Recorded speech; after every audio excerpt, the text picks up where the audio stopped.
Live rugby union with commentary of the All Blacks against England. Chris Jones is in place for us in Dunedin. Chris, hello. How's it going, Chris? Very good, mate. I'm just looking at pictures of Dunedin. What a beautiful place. It's class, yeah. Great to be here. We're under the roof at the Forsyth Bar sounds Stadium. Amazing. The atmosphere building. There's a little bit of fresh Otago air coming into the back of us because there's a tiny bit of open air at the back of the stand where we are in. But apart from that, it's like a greenhouse type stadium in here. Both teams going through their final warm-ups. What a huge game this is. Start of a fascinating two-test series between the All Blacks and England. What kind of English support have you got out there?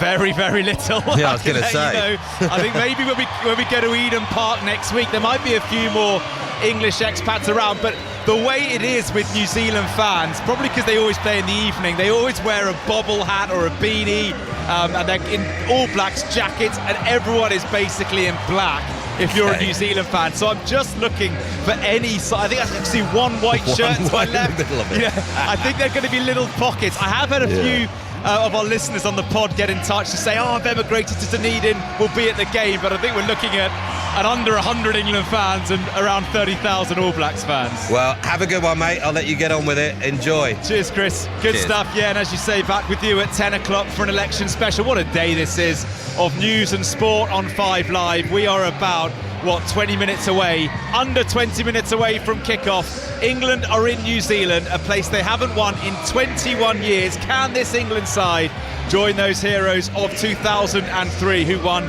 15-13 June in Wellington 21 years ago? The cheers are for the All Blacks players going through their final warm-ups. England are heading back into the tunnel, so let's bring in our top team. The great former All Black lock, Ian Jones, is with us. Ian, thanks so much for having us in your wonderful country. You as pumped for this one as we are. Yeah, kia ora koutou, all the listeners up in the Radio 5 Live. Thank you, Chris. Welcome to Otipoti Dunedin. Forsyth Bar Stadium, built in 2011 for the Rugby World Cup, but we're inside. Funny you talk about the wind, because whilst we're inside, the wind can get in and swirl, so it's a real tester. Also with us, great friend of our rugby coverage on 5 Live and the Rugby Union Weekly podcast, Paul Grayson is with us. Grace, great to speak to you. You were part of that squad 21 years ago. What memories do you have of Wellington? I was, it seems a long time ago now, just Jonesy there touching on the, you're both Jonesy, aren't you, of course, touching on the wind. It was a windy night in the Cake Tin all those years ago. I was on the bench. Johnny Wilkinson put on a masterclass of goal kicking in blustery, swirly conditions, and England's pack stood firm. 2 men in the sin bin at one point, scrimmaging with 6, pinned on our own line. It was a Herculean effort, which is what England are going to have to come up with tonight if they're going to win. Yeah, 100%. Winning away from home is always tough, whatever the game, but across the globe, the other end of the earth here in New Zealand, it is a different and unique proposition. But the feeling on the ground here, Grace, for those of us who have been speaking to the England coaches and the England players this week, is that this feels a bit of a once-in-a-generation opportunity. England have been together a while. They've had 4 weeks to build.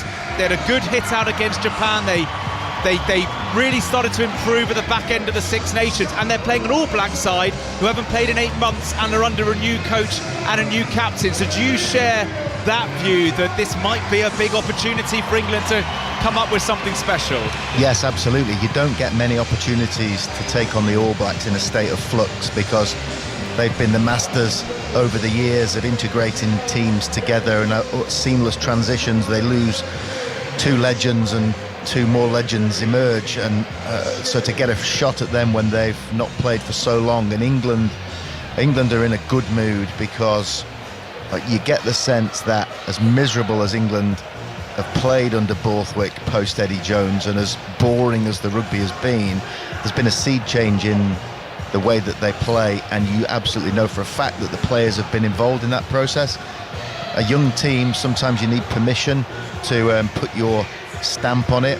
From what I've read and what Borthwick has said, he asked the players, what do you need, what do you want? And they said, we want to attack, we want to play like Northampton play, we want to play like Harlequins play, we want to play like Exeter play.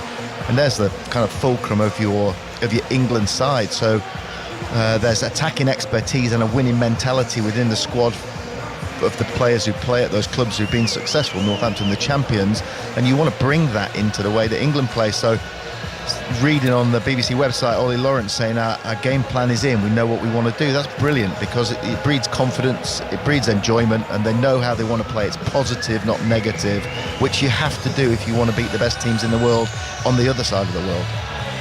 Chris, we also have to say, from a New Zealand point of view, for the All Blacks, it's a rare opportunity for an All Black team too to play England. We don't get to play England at home that often. So under new coach, lots of excitement, lots of anticipation, of course. But the one thing about Scott Robinson, they call him Razor, Scott Robinson, new coach, he motivates, he collects people together, he brings them, he unites them.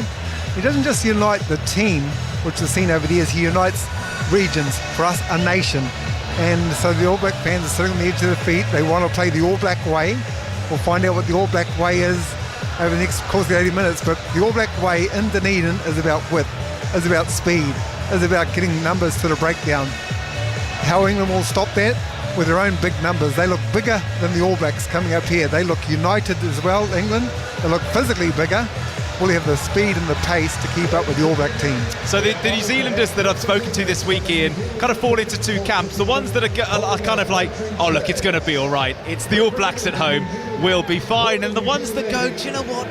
Don't know what to expect. It's a team that's coming together with a new coach. A lot of key men no longer around, whether Aaron Smith or Brodie Retallick, Sam Whitelock, Richie Mwanga for either retirement or sabbaticals, whatever. It's not quite the same team that got to that World Cup final 8 months ago. Where are you at in terms of that level of trepidation ahead of England's visit? I think I'm in the second camp, and it's wonderful for rugby that I'm in the second camp. So we shouldn't come to a test match like this against two great rugby nations, England versus New Zealand, and know the outcome. No one here knows the outcome of the match. They're going to have to be hard fought, hard won, and hard earned. We will get to know fairly early on, but we shouldn't know. But I do know one thing.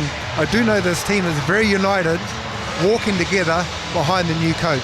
The voice of great New Zealand lock Ian Jones with us on 5 Live. Paul Grayson, World Cup winner, part of the last England squad to win in New Zealand in 2003, 21 years ago. And Grace, if England are going to do it today and pull off a little bit of English rugby history, how are they going to do it, and which individuals are going to have to play the game of their careers? Well, Ian Jones just touched on it. A massive area is going to be the breakdown, and that back row of Cunningham, South, Underhill and Earl, with Tom Curry on the bench, is they're going to have their work cut out, because the Kiwis come at you hard in that area when they've got the ball. They blitz the breakdown to create quick ball. They want it out under 2 seconds, and when you've got it, they are second to none in terms of groundhogs, getting after the ball. Jacklin turning over possession, but just winding the clock back again. Chris, the pack are going to have to step up. Whether they're actually bigger than New Zealand physically, or whether it's just the shirts that make them look a little bit bigger, I don't know. But the front eight, in the set piece, you've got to win your own ball. You have to disrupt the opposition ball. The scrum needs to be massive, because they will be under pressure. De Groot, Taylor and Lomax are a formidable front row, and they've certainly got size in the second row. And then you need your creativity. Mitchell and Smith pulling the strings at half back. If England can get some good ball, those two are dangerous. Well, what a sight this is. We're getting the cultural welcome to New Zealand, a special moment of cultural importance. Everyone watching and listening on as we wait for the players. A huge All Blacks silver fern flag across the halfway. We've got the lights off in the stadium, and only the glow of camera phones lighting up this greenhouse-style indoor stadium in Dunedin. And Ian Jones for the players in the tunnel listening to this cultural welcome just will all add to those nerves and that excitement and anticipation. Chris, this is New Zealand's team. This team unites this nation like no other team in any sport that we have here in New Zealand. A Māori welcome into Otipoti, Dunedin will just unite the players with the legacy of the jersey, the expectations of that jersey, and knowing that they need to get this 2024 season a new broom off to a winning start. Unbeaten in their first test for about 20 odd years. A special occasion, a special moment Two players to look out for up front. Tyrell Lomax, you'll hear that name a lot. Sammy Pina-Finau, jersey 6, crucial for the ABs. Well, this is special, isn't it? The lights have now come back on, and England's players in their white tracksuits are slowly and methodically walking through the tunnel, and now they come out onto the pitch. Jamie George, the England captain, on his 92nd cap. He leads the team out, supported by some of his vice-captains, and now the whole England team join him on this Dunedin surface. And now we wait for the All Blacks. And Ian Jones, whether you played for the All Blacks 100 years ago or a week ago, does every player, will they be fully aware of the expectation of the nation and what these fans and all the ones watching and listening at home will expect of them? I know the deep breaths they'll be taking. They're in the change rooms, just final words. And the final words would just be the leaders. Scotty Barrett, Scooter Barrett, they call the new skipper of the All Blacks, and he'll just say, back yourself, believe in yourself, and play the All Black way. They will be united. And here is the big man himself, the man about to lead the All Blacks. Special occasion. Scott Barrett, the Crusader, 70th cap for the 30-year-old, the younger brother of Bowden, the older brother of Geordie. How extraordinary to have three brothers in a 23. How extraordinary to have one captaining and one the vice-captain. Here comes Scott Barrett of the All Blacks, and listen to the noise round Dunedin. And Paul Grayson, just quickly before the anthems, how do England make sure they rise to this occasion, they really embrace the challenge, and they don't shrink under the spotlight? Yeah, be positive, be proactive. You're going to have to ride out the storm at times, but don't lose faith. It takes an hour and a half to win a game. So stand firm, stand tall, and you better do your best. 2003, the last time England won in New Zealand. What a moment that was in Wellington. 15-13, Paul Grayson part of that squad. But this current crop have spoken all week about the opportunity, the challenge and the chance to make history. England are lined up to our left of the halfway as we look at it to the left. New Zealand in their black shirts, black socks and black shorts to the right. The New Zealand anthem to follow, the haka to follow, but everyone around the Forsyth Bar Stadium here on the South Island, the heart of Otago, the city of Dunedin, everyone is on their feet waiting for the national anthems, starting with God Save the King.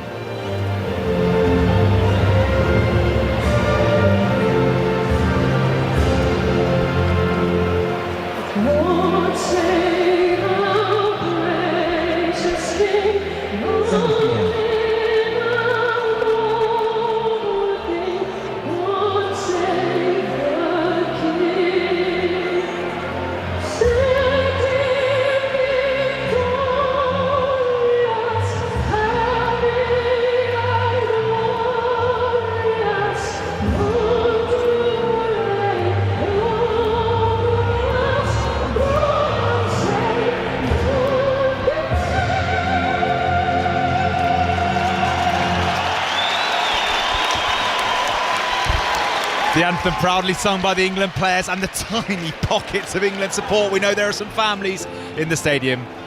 Here's the New Zealand anthem.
30,000 All Blacks disciples under the roof here in Dunedin, singing the anthem loudly and proudly. And now a special moment, Ian Jones, the haka coming up. Yep, the last moment before kick-off. This unites all the legacy of the All Blacks, past, the present, and it will be Kamiti, which is the traditional haka for the All Blacks, and a new formation, or Kapa Oponga, the team in black. TJ Perenara, the comeback king, in the middle to lead it. And now we wait to see how England respond. Remember in 2019, the Rugby World Cup semi-final, England formed that V. They crept over the halfway line. They put down their marker to say that they're here to play. England lining up on the 10-metre line. They're in a circle, and TJ Perenara, as Ian Jones says, is in the middle as they move forward in their formation for the haka, with Scott Barrett at the front of the formation. The new All Blacks captain. England lined up in their white on the 10-metre line, united, arms around each other. Here's the haka.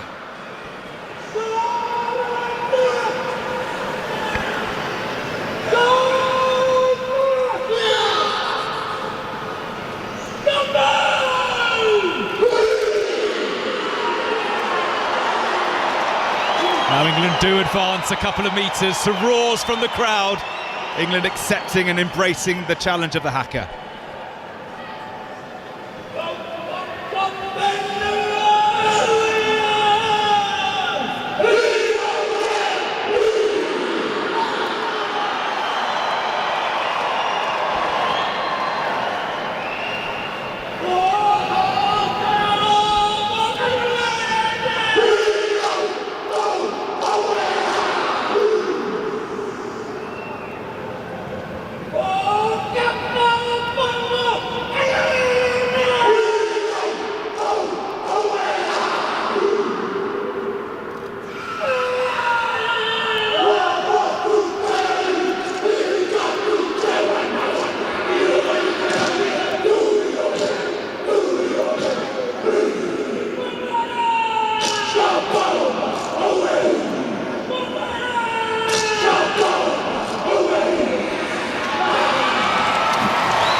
Chris, you would have heard the haka, and the listeners would have heard Kapa Oponga, loosely translated to Team in Black. First formed for this new generation All Black team, 2005, right here in Dunedin. What it just does is plays on the new era of All Black rugby, the cultural diversity that we have here in Aotearoa. And now the team will go into huddle, take a few breaths just to calm themselves down, and then it's game time. Let's go. One of the great sights in sport, the haka, especially on New Zealand soil. England are going to hit a few tackle bags. They've stripped off, and Paul Grayson, after you face the haka, what are the messages from the coaches, from the senior players, just to make sure that England rip in kick-off in a minute or so's time? Get your first jobs right, catch the restart, set the maul, hit your box kick, make your tackle. First job gets you into the game, sets the template, and then you're off, adrenaline fueled. It's awesome. Both teams in a huddle, England in their white, New Zealand in their black. The referee is the Georgian Nika Amishakeli, supported by a couple of Australians in Nick Berry and Jordan Way. Eric Gonzalez of France is in the TMO truck. Let's hope not too much involvement from a foul play point of view, but keeping discipline as ever is going to be key. The start of a brilliant day of news and sport on 5 Live and BBC Sounds. We'll have an election special at 10 o'clock after we're done here in Dunedin. Wimbledon from 12. We've got the Grand Prix. And then from 4, all the build-up to England's quarter-final in the Euros. What a day it's going to be. Stay with us on 5 Live and BBC Sounds. And don't go anywhere for the next couple of hours, because we're seconds away from the first of this fascinating 2-test series between the All Blacks and England. Damien McKenzie, wearing 10 for New Zealand, playing right to left, kicks us off. And the referee, Nika Amishakeli, says, let's go to work. Taken by Alex Mitchell of England. He kicks down the throat of the All Blacks, who have it round the halfway line through Perofeta, the fullback. Only a 4th cap for Perofeta, who's keeping the great Beauden Barrett on the bench. Tuipulotu McKenzie gets it away to Ioane. The rush didn't quite work for England. They almost got exposed. Mark Telea cuts inside. Halfway, a great rip. Maro Itoje, that's clean as a whistle. And England have possession. Fast start already under the roof, as England may look to go here. Marcus Smith Henry Slade wide and then lost by Freeman. He was a bit isolated. Geordie Barrett has it. Great ball inside to Papali'i as New Zealand comes storming down the right touchline. They're bundled out of touch, but what a start to this test match, Ian Jones. With pace, numbers at the breakdown, exactly what you expect, and now just have to calm things down a bit at this first line out. But both teams with intent, and wonderful to see Marcus Smith from an English point of view standing a little bit wider than first receiver. I think you'll see both McKenzie and Smith doing that. Yeah, we could almost have done a whole podcast on that first 49 seconds with the Itoje rip. The English blitz not quite working. Ioane getting on the outside, but England have gone from the line out. Nice drill. Benno feeds Ollie Lawrence, and England have it just short of the 10-metre line in their own territory. 90 seconds gone on 5 live on the ground here in Dunedin at this brilliant Forsyth Bar Stadium in the heart of Otago on the South Island. McKenzie is hitting the tackle just outside his own 10-metre line. Good counter-up from England, but it's in All Blacks possession in their own half. 0-0 in the opening stages as Perinara, this veteran at number 9, he feeds. The crossfield kick almost ended up in the hands of Ioane, but didn't quite work. It was Perifeta, Ian Jones, who stepped up to fly half from fullback, where he's played a lot of his rugby. Yes, one thing that Paul will notice as well, what England are doing, congested, very, very tight. So both times on this left-hand attack, the All Blacks are gone to this left edge. I think that's where they're going to try to attack England. We'll get the view of Paul Grayson in a moment. Let's see what England do from this line out, just short of the halfway line. Right, we've got a perfect view. We're bird's eye over the top of this line out, which is won neatly by England. Marcus Smith, Benno, what a year or so he's had in an England shirt. Mitchell immediately goes to the sky with a box kick, ever so slightly far, I think. Manny Boso was on him, though, as was Henry Slade. New Zealand do resource the ball, but England will be content that they force them back to the 22. There's the great Ardie Savea. What a player he is, this number 8 and vice-captain for the All Blacks. Inside their 22 are New Zealand, and TJ Perinara is almost 2 years out of Test rugby after a very serious injury suffered against England at Twickenham. A 25-all draw November 2022.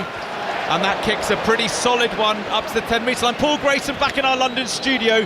Your view on a fascinating first few minutes. Yeah, great pace from both teams and intent straight away. The one thing that Ian Jones has just picked up on, I was going to mention, is England's blitz defence. They're tight, they go as fast as they possibly can. All Blacks past masters at finding a way around those type of defensive efforts. Well, the ball was thrown to the tail, and Chandler Cunning himself, the rookie number 6, who's had his rugby education here in New Zealand after moving across the world as a 4-year-old and then back to England and capped by England, the 21-year-old. Just at the back of the line out, took it cleanly, then lost it. Then Alex Mitchell had it and he lost it. So a couple of little errors, Ian Jones, and it will be a scrum to the All Blacks just inside their own half centre field. One of the reasons Sammy Penifino got ahead of Ethan Blackadder and other contenders for the 6th jersey is his height and line-out ability. You can see the threats right through the English line-out, and the All Blacks need to be able to match that. They're going to contest at the breakdown, contest at the set phase, and we just saw there at the line-out. So All Black scrum, McKenzie at first 5'8", they're tight but they got width. First scrum of the game, it's De Groot, Taylor and Lomax, this experienced front row for New Zealand, up against Joe Marler, Jamie George and Will Stewart, who have experience and they have the penalty. Referee Nick Amashakeli saying one of the All Blacks players took a knee. Terrell Lomax, so that's our tight head prop, jersey 3. Good engagement from both teams. Lomax went down on a knee. Penalty. This is on the 40-metre line, so on the angle, a 41-metre kick. Marcus Smith looks like the man who's going to step up to attempt this first kick. Inside, there is a swirling wind that we've mentioned. Not an easy place for a first-time kicker to come to this ground. Yeah, they were out there yesterday, the England kickers, going through their drills, because as Ian Jones has said, it's a fairly unique experience under this Dunedin roof. A bit of wind swirling through the gap just behind us in the stand, and Marcus Smith has a chance to put England into the lead in Dunedin after they won the scrum penalty. The rest of the New Zealand pack, by the way, Scott Barrett, Patrick Tuipulotu, Samapeni Finau, Dalton Papali'i and Ardie Savea. England Maritoja, George Martin, Chandler Cunningham South, Sam Underhill and Ben Earl. Boos for Marcus Smith, who's taking his time, 40 metres out. There's the strike, he's got the distance. Has he pulled it to the left? Yes, he has. Smith passes up the chance of points. And Paul Grayson in the studio, that would have been a nerve settler if Smith could have nailed that one. Yeah, it would. His goal kicking stats at test level, 85%, so he doesn't miss many. Little snatchy one low and left. Just shows a little bit of tension in those legs. Yeah, England have got to take all their opportunities, but they've made a good start 6 minutes in, 0-0. George Furbanks counter-attacking, and he wasn't a million miles away from getting through. He was then smashed by a sandwich of Papali'i and Sabea. Henry Slade goes to kick, it's deflected and ricochets around. Ardy Sabea has it. Oh, Ollie Lawrence done really well to get in with his foot. That's fair play, and the referee says play on. England might have numbers here. Mitchell, Ben Earl, he almost gets away. Good offload back to Mitchell, who throws a dummy and almost gets past Scott Barrett. Good stuff, England. But then New Zealand get in to win it, so both teams are making a mess of the others. Breakdown, and the All Blacks are coming down the right flank. Perifetta over on that touchline. Oh, what a game it's been so far. 7 minutes in, and Dunedin live on 5 Live and on BBC Sounds. 0-0 though. Marcus Smith missing a chance, but England ahead. There's the blitz. Manny Fewa-Boso's onto this. Oh, it's been knocked on. Otherwise, England could have scored through Fewa-Boso. But that blitz where they rush up to try and catch the All Blacks out so nearly worked, but the knock-on meant that referee Amish Kelly has his arm out and he's not signaling England try. Very, very close there, Ian. Outdoor in defence, coming from a different angle. The All Blacks will have to adjust slightly, maybe have to move back on Mackenzie. Mackenzie often runs quite lateral to start with.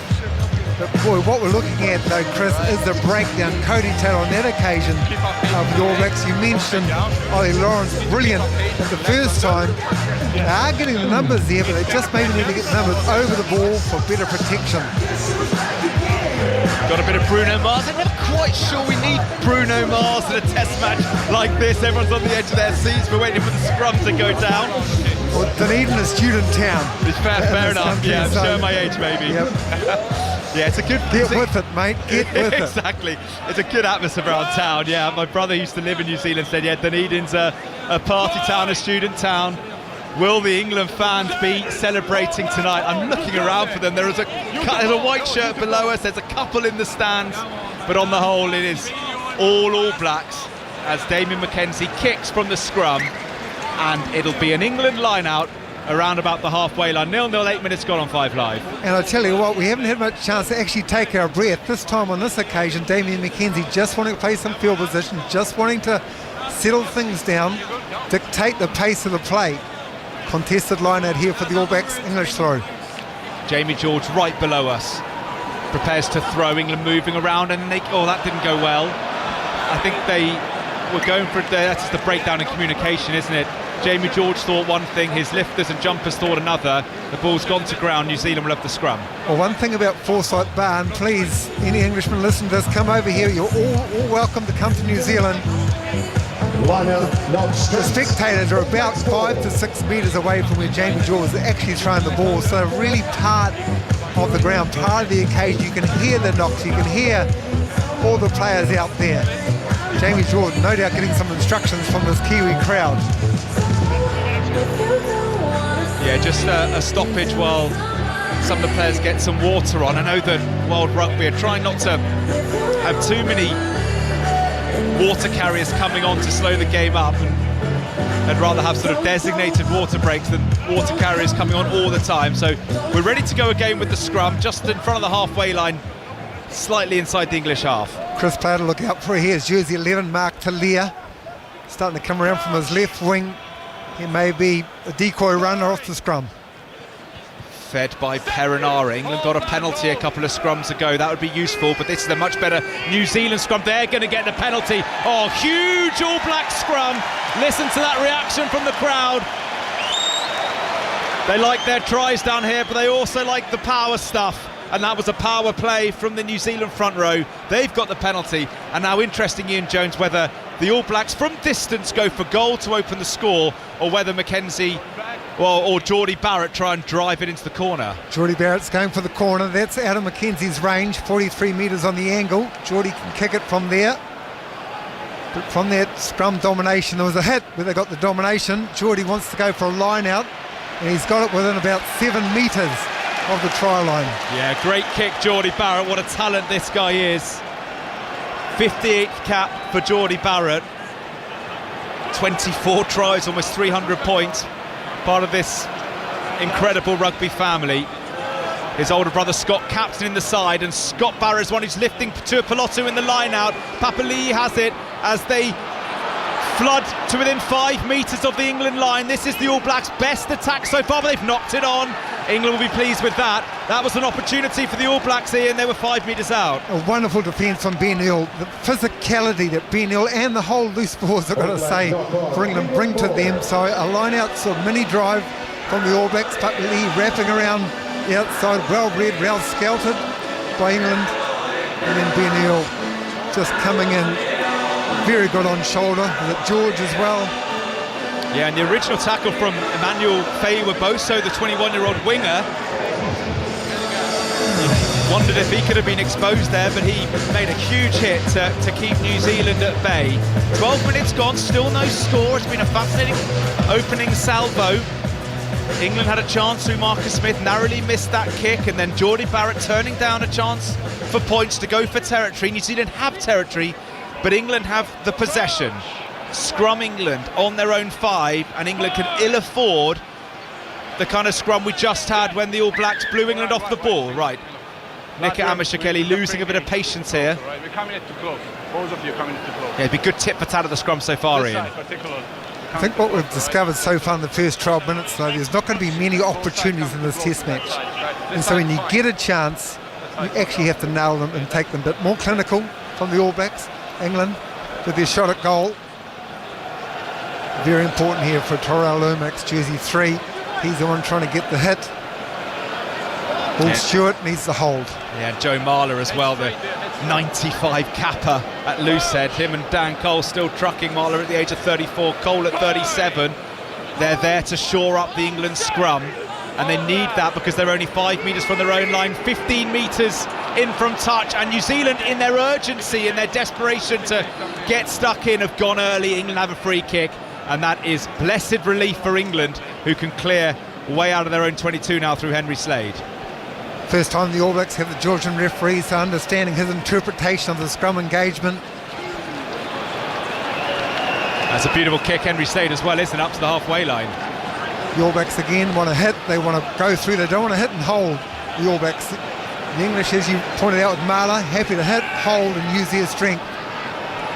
Cody Taylor then throws, halfway line, New Zealand win it in the line out nicely through Patrick Tuipulotu of the Blues, a Super Rugby winner. Plenty of Auckland influence in this New Zealand side as they peel away through the Canterbury man Cody Taylor. He's wrestled to the ground by Chandler Cunningham South. Good defence from the Harlequin. In New Zealand possession, 10-metre line inside the England half. TJ Perenal rips it out to Geordie Barrett. Good tackle, George Martin. England on that ball, but they're offside, England, so advantage to the All Blacks. Damien McKenzie's round the back. What a ball, basketball style, out to Mark Telaire, who steps inside, and he goes almost up to the 10-metre line.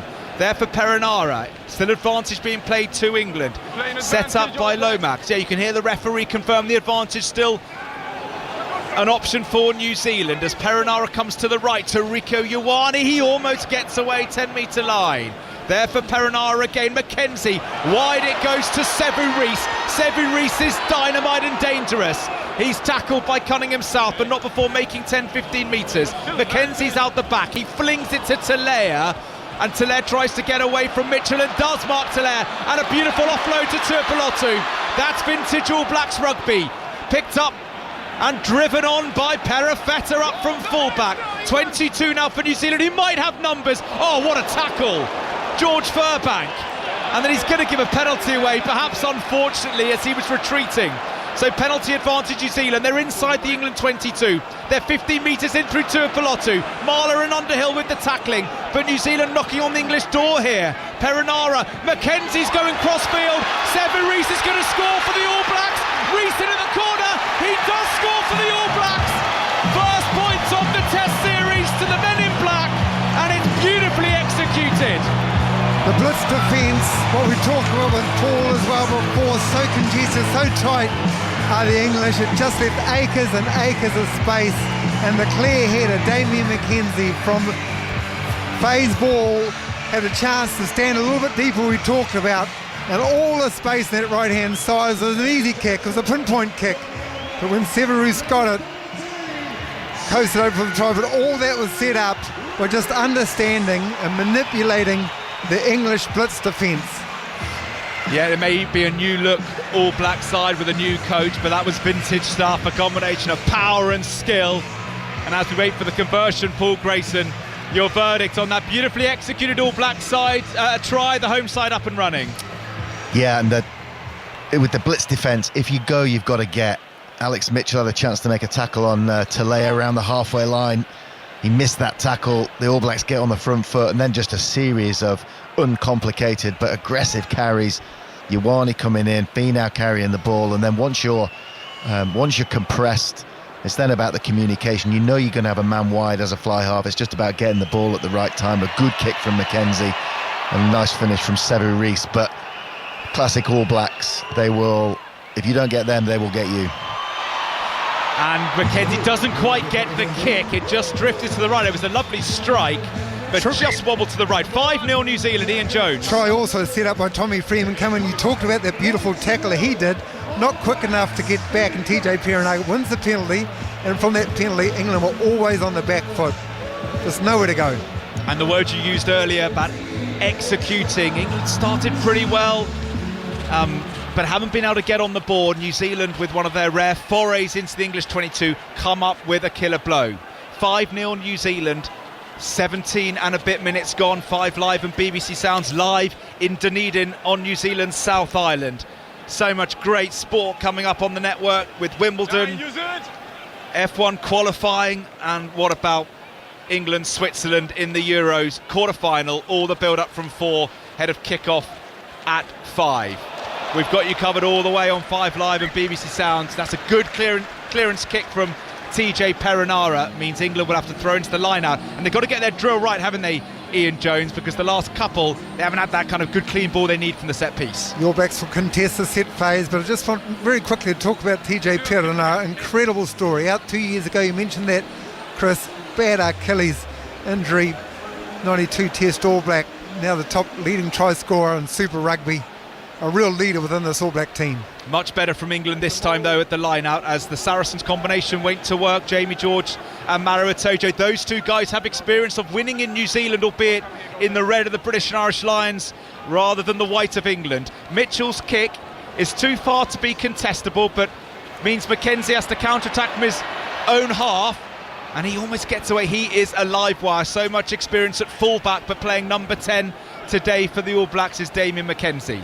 New Zealand possession, 5-0 to the All Blacks as Perenara clears. Marcus Smith is under it. Is he going to look to counter-attack? Here goes Smith with that footwork, and George Furbank's almost off. He's playing with so much confidence, as are loads of these Northampton players. And there's Alex Mitchell sniping down the right. He's still going, Mitchell, and he gets it to Faye Waboso, and he gets the offload away to Finn Baxter, who's on for Joe Marler. We'll keep an eye on that one. But England are on the 22. Marcus Smith, Ben Earl, do they have numbers here to the left? They might. Mitchell picks it up and flips it on beautifully. There is Smith with the kick. Freeman's not going to get that, is he? It's bouncing all over the place. And McKenzie dots it down for a goal line. That could have been an opportunity for England. Furbank has been the instigator of all English attacks so far. He's been the instigator because of the speed and just his commitment to running the ball at the line. Through that, with his speed and his power, he's getting gain line. With gain line, they can play. And Smith, whether the kick was the right option or not, it wasn't quite the right execution, was it? It ran out of play. It still means England will be able to attack back at the All Blacks from this goal line dropout, but they almost got behind New Zealand with Mitchell sniping, Faye Waboso almost getting it away. Here's Furbank again, as singled out by Ian Jones for his counter-attacking. He's off again. What an asset he's been for England these last few months. Chandler Cunningham south. He sets it up in centre field. Marcus Smith now to the right. Ollie Lawrence. Well, that's a nice little kick through, maybe. McKenzie might be in trouble here. Can England put him into touch? Yes, they can. Good kick, Ollie Lawrence. Good follow-up from Lawrence and Faye Waboso. What a chance this is for England. A line out 5 metres out from the All Blacks line. Well, what they've worked for, haven't they, with the counter-attack with Lawrence is beautiful. The weight of that kick was brilliant, but it was backed up by a good kick chase. Now they have a line-out. The All Blacks won't contest this. This will be a line-out drive from England. They need to nail it. They've got big men, but the key is getting the ball down and set real low, real quick. First quarter gone in Dunedin, 20 minutes are up. New Zealand 5, England 0. England go to the tail. George Martin takes it. They're spinning away. Nice move. Cunningham sells up to the line. He couldn't be closer, could Chandler Cunningham himself. England are inches short. Maro Itoje drives. He thinks he's scored. Nick Amishakeli's well positioned. He's saying, let's take a timeout and check this. I think England think they've scored from their body language. It was a good set-piece move. Cunningham South peeled away. Maro Itoje picks. And by the looks of things, they may have got this down, Ian Jones. Wonderful variation, the line-out drive. It was a little shift drive, so they brought it down and then just moved. As you said, Cunningham South, the power to get close to the line. Itoje, all the experience, knew where it was.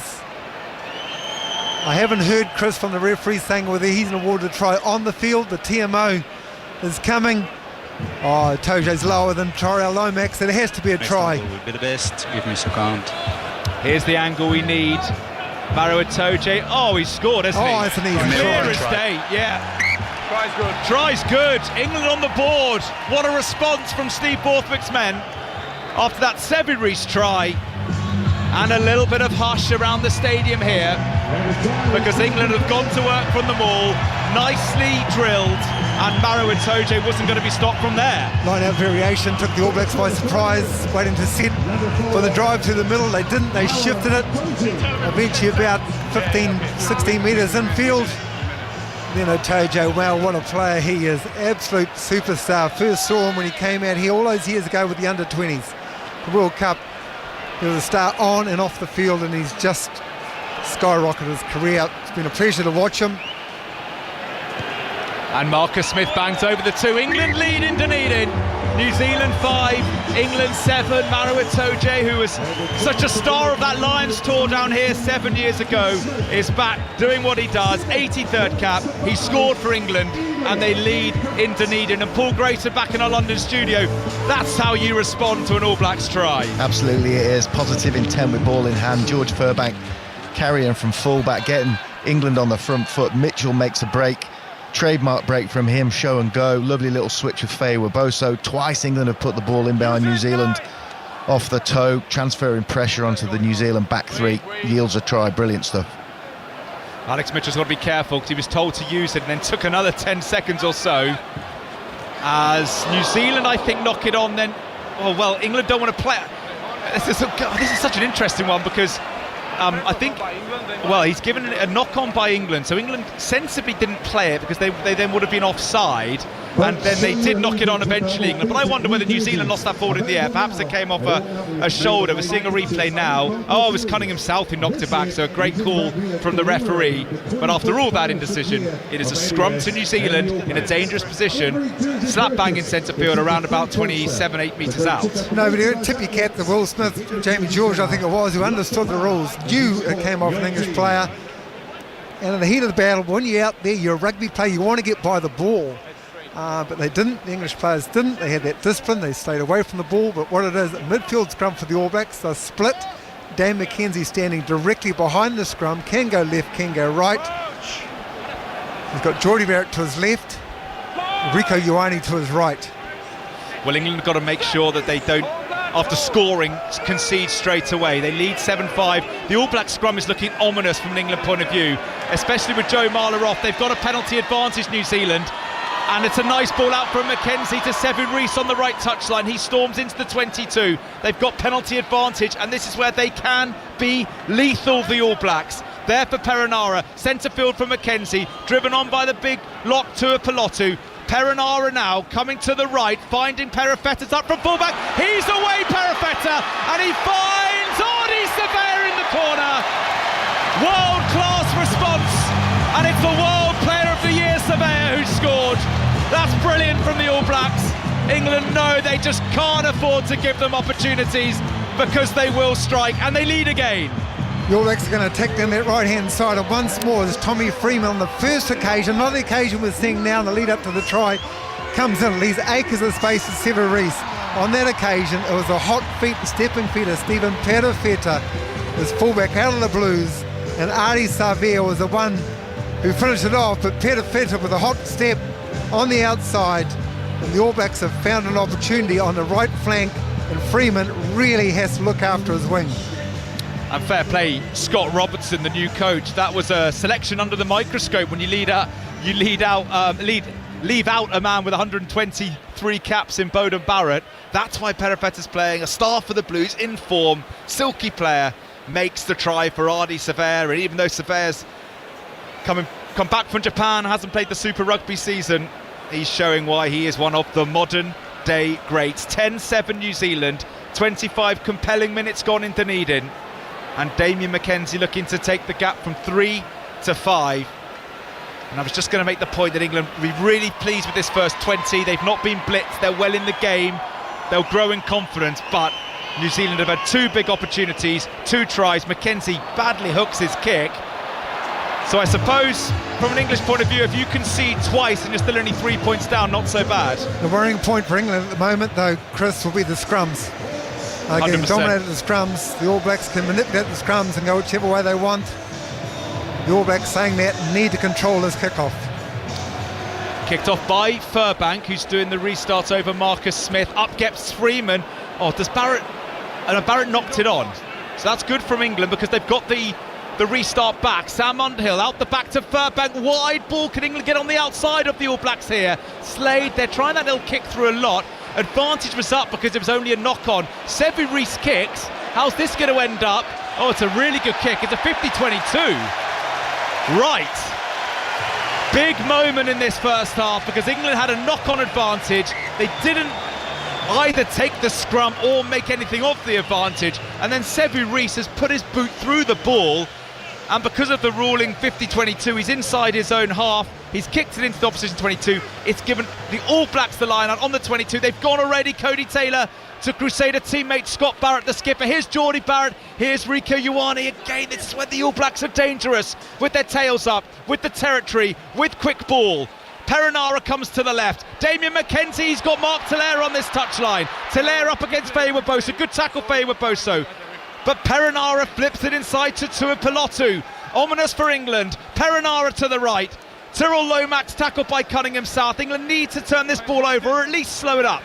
Mark Telaire looking for work off his left wing in centre field. 15 metres out New Zealand, who lead 10-7 on 5 Live. Interception by Henry Slade. So England have got the ball back. Can they just resource it? Will they look to counter-attack? Or will Mitchell or Smith clear their lines? Set up by the forwards just short of the 22. That's a big intercept from Henry Slade because the All Blacks were starting to cook with a little bit of gas there. And Alex Mitchell will now take his time, you feel, Ian Jones, and clear his lines as close to the halfway line, if not beyond. They have that opportunity, they've done that, but it's not out, so Telaire will look to counter-attack. Perifeta's in support. Oh, he's off, Mark Telaire, he's away, he's got past 3 or 4. Bennell's over that ball, but it's there for Perinara. Damian McKenzie, 10-metre line, Rieko Ioane. England's defence has just creaked a couple of times in this first half, knocked on by New Zealand there. And England just need to take a moment, don't they? Paul Grayson back in our London studio. It's all happening. But New Zealand are showing that when they're getting into England's 22, they're dangerous. England just got to try and keep them at bay if they can. Yeah, and you just can't give them anything for free. That 50-22 came from a poor kick by England. They've had some success running the ball in behind, but there wasn't the space for the kick. Sevu Reece hooked it back over the top. They got the 50-22, put you on the back foot. They've seen how dangerous they are in counter-attack. Another average kick from Mitchell gives Telaire free ball to go and run, makes the break. You can only soak up so much of that pressure. You cannot give New Zealand anything for free. England need to tidy up their kicking game. Paul, the biggest contrast for me, and I hope you can see it from the studio, we are the two wingers, both sides. All Blacks staying on the width, staying on the touchline. The English wingers, both on defence and attack, seem to be on the 15-metre line. Yeah, it does draw in the two touchlines, doesn't it? From you're playing basically on a 40-metre wide pitch for England. It must be difficult to go from that kind of, when the ball is being turned over, to get from that position of the blitz defence where you need to be a little bit narrow and then suddenly go and find some width. But the Kiwis, absolutely, the picture is they know that if they get quick ball, England are going to come on the blitz. They need their wingers wide so they can go to the boot, as we saw with that early try. Well, we just had a bit of a stoppage while both teams took on some water. The voice of the World Cup winning fly half, Paul Grayson, and the great All Blacks Lockie and Jones, our top team here on 5 Live on this brilliant day of sport across the network with Wimbledon and the F1 and England in Euros action against Switzerland. All the build-up with Mark Chapman from 4, kick-off at 5. 10 minutes to go, just over till half-time. New Zealand 10, England 7. We're back in Germany with Rick Edwards at half-time as we build up to those huge quarter-finals. But England, they're getting counter-rucked off this ball as Ben Earl went off the back of the scrum. And it's back in New Zealand possession. And after a fairly tight first 20, the All Blacks just starting to boss it here as Perifetta goes through. Despairing tackle by England over on the right touchline. But Perinara has it. Can England keep their discipline? Good tackle, Sam Underhill. As Will Stewart tries to steal for England, but it's there for New Zealand. 10-metre line, now back to the halfway. Geordie Barrett in centre field. They've got away almost through Papali'i as Feyi-Bosa came off his wing on this blitz. Feyi-Bosa's on that ball, but it's there for the All Blacks. Geordie Barrett, Rieko Ioane, good tackle. Marcus Smith, and now Itoje's on that ball, but they can't slow the All Blacks up. Telea Tuadi Savea. As England again try to steal, they may have got this one. No, it's still in All Blacks possession. They do get the penalty. The neck roll by the All Blacks, and again it's relief for England, but it feels a bit, Ian Jones, that England are slightly hanging on here, although the gap is only 3 points. They're absolutely on the edge, but they're staying in the game, they're staying in the fight. Although I've got to say, Steve Borthwick, the English coach, we're so disappointed from that previous set phase. It was a move, but the move, they need numbers at the breakdown. Good scrum, good ruck, but no English players there. Turnover from the All Blacks. They're just going to have to go to every phase, work hard for every ball, England, if they want to stay in this contest. Yeah, staying in the fight is absolutely huge when you play in a place like this. Dunedin on the South Island, miles and miles, tens of thousands of miles away from home. But it's only 10-7. New Zealand with the 2 tries through Rees and Surveyor. England with the 1 through Itoje. Line out England just short of the halfway line after Slade cleared from the penalty. Good drill to Maro Itoje. Can England just get a bit of control on this test match with 8 to go till half-time? Finn Baxter, remember, is on. We'll get word of why Joe Marler's gone off early, but a debut for the 22-year-old Harlequin, and what a place to win your first cap. New Zealand take it through Mackenzie, and now they're going to kick through Geordie Barrett. It's a long kick. It may give England a hint of a counter-attacking chance. Smith wings it out to George Furbank, who's playing with so much confidence, but he's caught by Savea. Good offload though to Smith. There might be numbers for England. Out it goes to Slade. Slade will kick straight down the throat of Perifetta. He doesn't call the mark. He whips it in field to Mackenzie. Mackenzie with time, a scudder kind of kick, and it goes out on the halfway line. It's an interesting tit-for-tat kicking battle, but you wondered whether England did have a little bit of an opportunity down the left edge. And Paul, I'll be wondering if the England coaching staff actually talks about the kicking game in the second half. There's opportunities for England, but they are going to the boot, sliding the kick through. It's a beautiful surface, it's not slipping. I think ball in hand, relying on their phase play, may give them dividends second half. Grace? Yeah, I think that clearly their plan is to push the ball in behind New Zealand when they get the opportunity, but you can't. We've seen that with England teams in the past. It almost becomes the only thing that you can think of. They've got really creative players on the field, so hopefully they'll play heads up and take their opportunities. Also, as Ian's just touched on, the breakdown is absolutely key for England. That set phase where Ben Earl carried the ball from the scrum, Sam Underhill, poor clear out from the open side flanker. He knew where his 8 was going to go. He came in at 45 degrees and got bumped off the ball by Scott Barrett. So England need to pay attention to the breakdown. It'd be interesting to see whether Curry is deployed after half time. Yeah, England have Theo Dan Cole, Alex Coles, the aforementioned Tom Curry, Ben Spencer, Finn Smith and Ollie Slightholme. Finn Baxter is already on, and he's taking his place in the midfield because England have shortened this line out. 7.5 minutes to go until half-time. New Zealand 10, England 7. Jamie George to throw. They're being marked up a bit, England, but they get up through Itoje. Now they've got numbers in centre field. Marcus Smith to Ben Earl, the battering ram. Runs into Cody Taylor. Mitchell will go to the air. England are really good at getting this ball back. Freeman is under it, he's got it. No, that's nicely taken by the All Blacks. It was Mackenzie, brilliant by Mackenzie. And now Geordie Barrett with a kick through. He's seen some space, good kick Barrett. Marcus Smith in the backfield, and that's sensible. He's taken it into his own 22. He didn't step outside. He could go for touch, doesn't quite make it. Perifetta kept it in field, and he's dancing up to the halfway line almost. He offloads to Safer. He offloads brilliantly to Talea, and Talea goes cutting inside up to the halfway line there for Perinara. Nice ball, De Groot. Scott Barrett's gone through. Well, that's a good tackle by Bennell around the ankles, but they've kept it alive, have the All Blacks. Damien McKenzie and Ollie Lawrence. Therefore, Perinara, though, halfway down. England again just hanging on. New Zealand are threatening to get through, but England are scrambling really well. Halfway line for the All Blacks and Tuipulotu just to the right of centre field. TJ Perinara comes open. Ethan De Groot, the loose head, a hero of the Highlanders.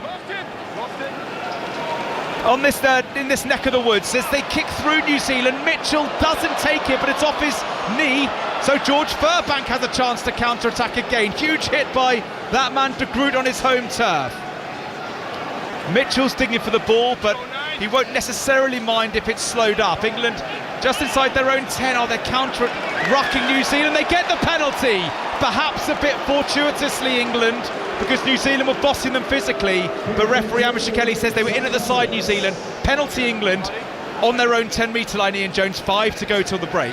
From the angle, De Groot coming in, so more numbers at the breakdown, a little bit low, a bit more physical from the All Blacks, but legally, in the end, what the All Blacks are trying to do now, rather than the wide pass, the little pop kick. So the blitz defence, the rush defence, they're trying to get that gap in behind, but I've got to say, I've been so impressed by George Furbank. His combination with Marcus Smith is working, but this is a key time for the All Blacks. 5 minutes before half-time. It's 10-7. England need to won't concede. They don't want to go into the break 17-7. For sure, they've got to stay in this fight. Furbank's kind of been the poster boy for this new England attack that they deployed during the Six Nations, and now they're setting it up through Ollie Lawrence just short of the 22. Right, what have England got? They come to the left. Bennell, Tommy Freeman, he knocks it on. It was a little set move, but England just can't afford to spill the ball in good attacking positions, and Geordie Barrett's making a break here as he runs it out from his own 22 to the light of the crowd here in Otago. TJ Perinara caught by a couple of Englishmen, including captain Jamie George. England have New Zealand in the right part of the pitch, but they just have got to be more accurate, haven't they, when they get into New Zealand territory? Well, when Paul talked about the blitz defence, when you come out to make the tackle, you've got to make the tackle, not brushed off like they did. Perinara kicks. Will it give Marcus Smith counter-attacking ball? Perhaps. He finds Furbank, who's almost got away. He's making metres with every bust, is George Furbank. Just inside the New Zealand half, Mitchell comes to the right to Sam Underhill, who's slightly isolated but carries with real intensity. Marcus Smith out to Lawrence, good hands. Manny Faye-Webosa down the right touchline. He's almost got away from Cody Taylor, who does well. Geordie Barrett then goes into steal, and the referee's happy that was legal, and New Zealand may play here. Mackenzie, yep, they've got numbers in their own 22. Lovely ball, Sabir to Mackenzie, but his offload is taken by Freeman. Oh, and what's the referee stopped it for? A forward pass from New Zealand, right. Yeah, so England are going to get the scrum, and these are fine margins because they were running it out from their own 22, almost got through, but Amish Kelly noticed the forward pass. England got it anyway. It's a scrum to England, 25 metres out. No advantage for England on that occasion, so baffling, but the All Blacks here well forward there from Ardie Savea, well forward in fact. It was plenty forward, but England still should have been allowed to play the advantage. But what the All Blacks are doing is just playing what they see. Once more, they're seeing the split defence, not as tight as we saw in the first 20 minutes from England, a little bit jagged. Because it's jagged, that's where the players are going through that broken defence. Otago injured, Chris, this could be a problem. He's just taking on some water, is Maro Itoje. They need him, the try scorer. As we wait for the scrum, let's go to Paul Grayson. Grace your verdict. As England have a scrum 20 odd metres out with 3 to go till the break. Yeah, it has you on the edge of your seat, doesn't it, England's blitz defence, because you look at it and you think there's some ridiculous decisions being made in the opposition 22, somebody there, whether it was Freeman or Slade, I couldn't tell from the TV pictures, making a 25-yard dash to go and try and cut somebody off, and then the All Blacks get the ball away, and it's only a forward pass back inside from Surveyor, stops them going the length. But conversely, you would say, well, the blitz and the fact that they're scrambling and making players make quick decisions forces the skill error, and you get the ball back. So it really is knife-edge stuff from England defensively. But if they can make something from this possession, from this scrum, maybe even go into half-time honours even at 10-all, that would be exactly what they would have planned. 100%. How big would it be if England could score right before the break? 10-7 to the All Blacks. 2 minutes to go to half-time. England's scrum is solid. Bennell peels away. He gives it to Mitchell. Mitchell out the back. Marcus Smith got away from Ioane. Sets it up on the halfway line. England possession. Bennell, he's a bit isolated. They've got to make sure they're going in numbers, England, because the All Blacks are all over the ball on the floor. Finn Baxter having a carry. Finds his forwards as Mitchell flips it out to Marcus Smith. Smith to Slade. Oh, that almost went to Furbank. Furbank, oh, he kicked it to Freeman. That was brilliant. And Tommy Freeman is only about 10 metres out. Oh, what's the referee got? He's got a penalty to New Zealand. Maybe a neck roll. Yeah, I think it's an illegal clear from England. Freeman was only about 7 or 8 metres out in the end, but England have given a penalty away, and New Zealand will be able to take it out of their own territory. Frantic stuff, 10-7 All Blacks. Yeah, Chris, I know the Euros are on. I know England are going very well there, but Furbank's beautiful little volley, wasn't it, to Freeman? I thought that was a class act. They are trying to play with wit. They are trying to play also with speed. And more crucially, that 5-minute period we talked about from half-time, they haven't conceded. Now they've got 2 minutes to go. It's an All Black line out. But the pace that both teams are playing, intent at the breakdown, make for a cracking test match. Yeah, we're seeing a replay. Finn Baxter's been done for a neck roll on Ardie Savea. It's definitely a penalty, but it's kind of one that didn't need to be done because the ball was gone, and you know, maybe if Savea hadn't been cleared illegally, he would have had a chance to steal. But frustrating from an England point of view, because they've made plenty of mistakes, England, but they're still well in this game. Can they shore things up before half-time? We're in the final seconds of this captivating first 40 in Dunedin. New Zealand 10, England 7, 2 tries from the All Blacks, Rees and Savea. England with a try through Itoje. The All Blacks have looked so dangerous a ball in hand, but it is only a one-score game. Medics come in. And TJ Perenara looks injured again. Left knee, I think, knee, yeah. maybe hamstring. But he went down catching. Referee stopped play immediately, which is great. Doesn't look good for the great man. He's trying to run it off. He looks all right, actually. Or maybe he knows it's more serious. Well, he is heading away from the scrum, so maybe he knows that's his day done. As you were outlining earlier, Ian just came back from a long-term injury, and it looks like Perenara might be off again. He'll be well gone. That's his knee. We saw that in the replay. Just totally accidental. English players coming through. One of his All Black teammates just flopped down onto his knee. It's not good, and this is heartbreak for TJ Perenara, such an influential figure in New Zealand and All Black rugby. Lisa Haka, part of the leadership group, worked so hard to come back from that Achilles injury. But you might be right, Chris, something in the magic water down here in Dunedin. Well, it's one of those where he's either going to be out for a year or he's going to play on.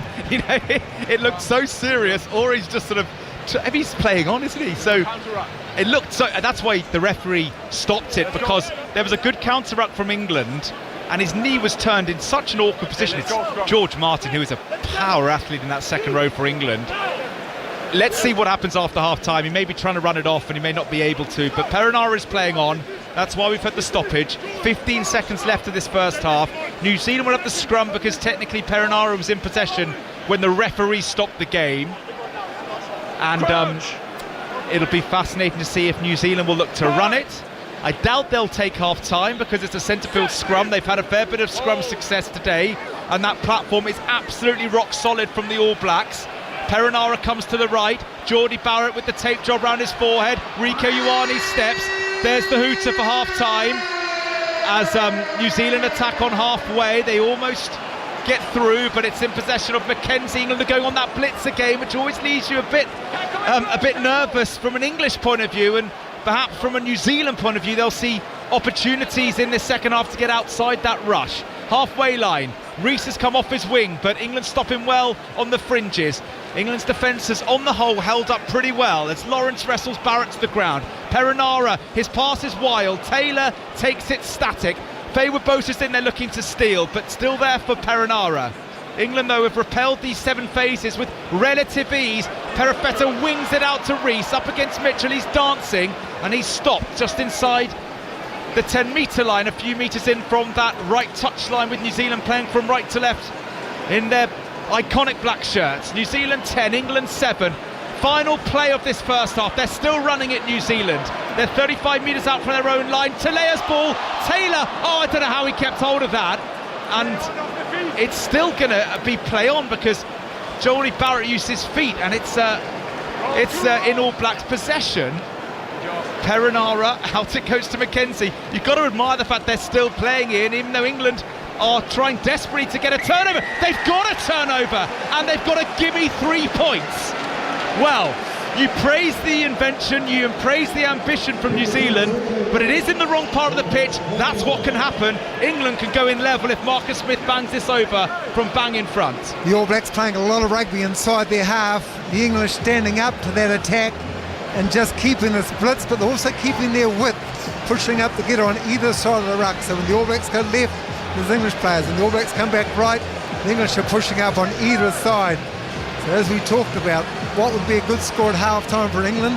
10-all, you thought would be exactly a great reflection. And this is probably what it's going to end up. 2 minutes into extra time in the first half. And boys, and everything we've talked about, wasn't it? The All Blacks wanting to play with width and the All Black way. The English just want to get numbers to the breakdown, physical in defence. That was exactly what has happened.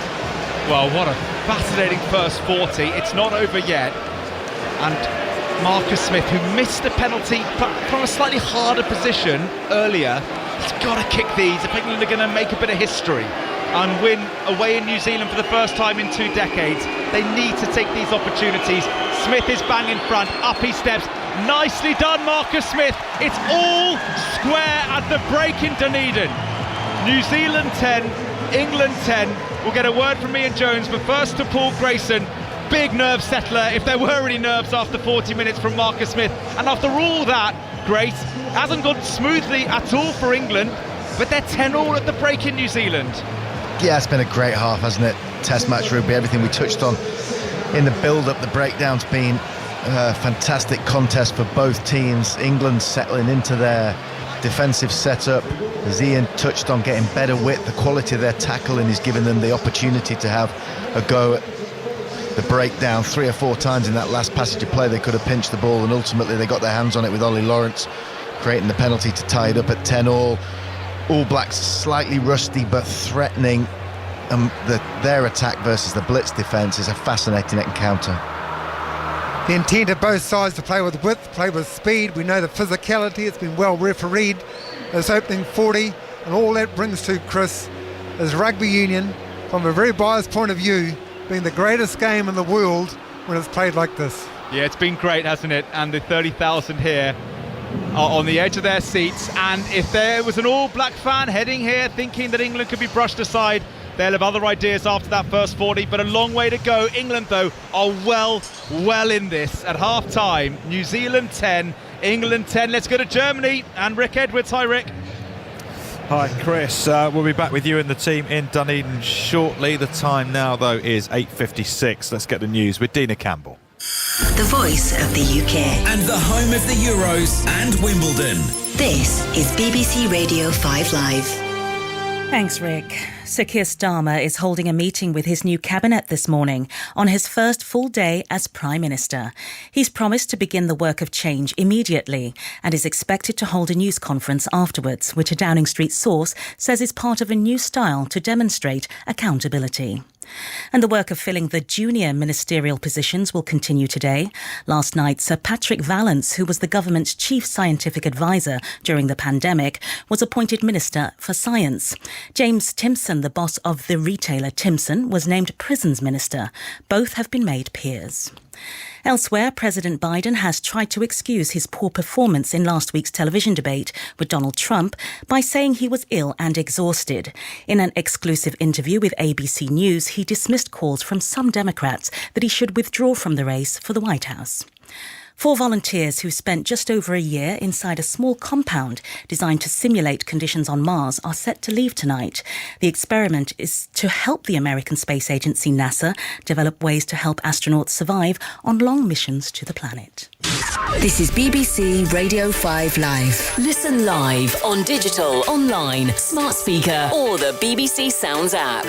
Good morning. It's not going to feel like a great summer's weekend. It's going to feel disappointingly cool once again, and there'll be quite a few showers around today. And certainly this morning across England and Wales, we've got some heavy showers, the odd thunderstorm around as well. The showers will gradually ease off as we head into the afternoon. There'll be some increasing dry spells with some sunshine at times, particularly northern England, Wales, and through southern areas of England into this afternoon.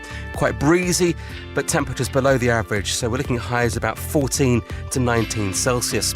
Across Scotland and Northern Ireland today, some rain affecting the far northeast of Scotland. That's going to gradually push away. Elsewhere, fairly cloudy, 1 or 2 bright spells expected, but again, there will be some scattered showers around on a rather brisk northwesterly wind, and top temperatures only really getting to about 12 to 16 Celsius. Simon King, 5 Live weather.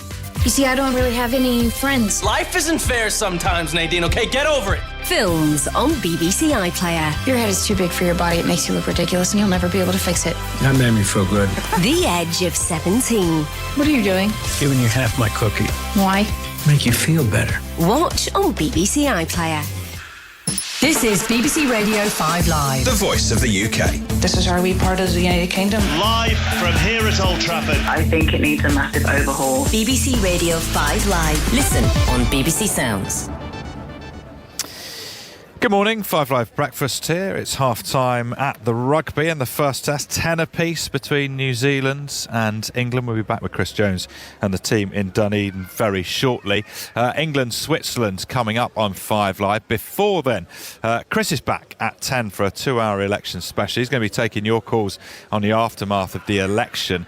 Your verdict on the new government as Keir Starmer's cabinet meets for the first time.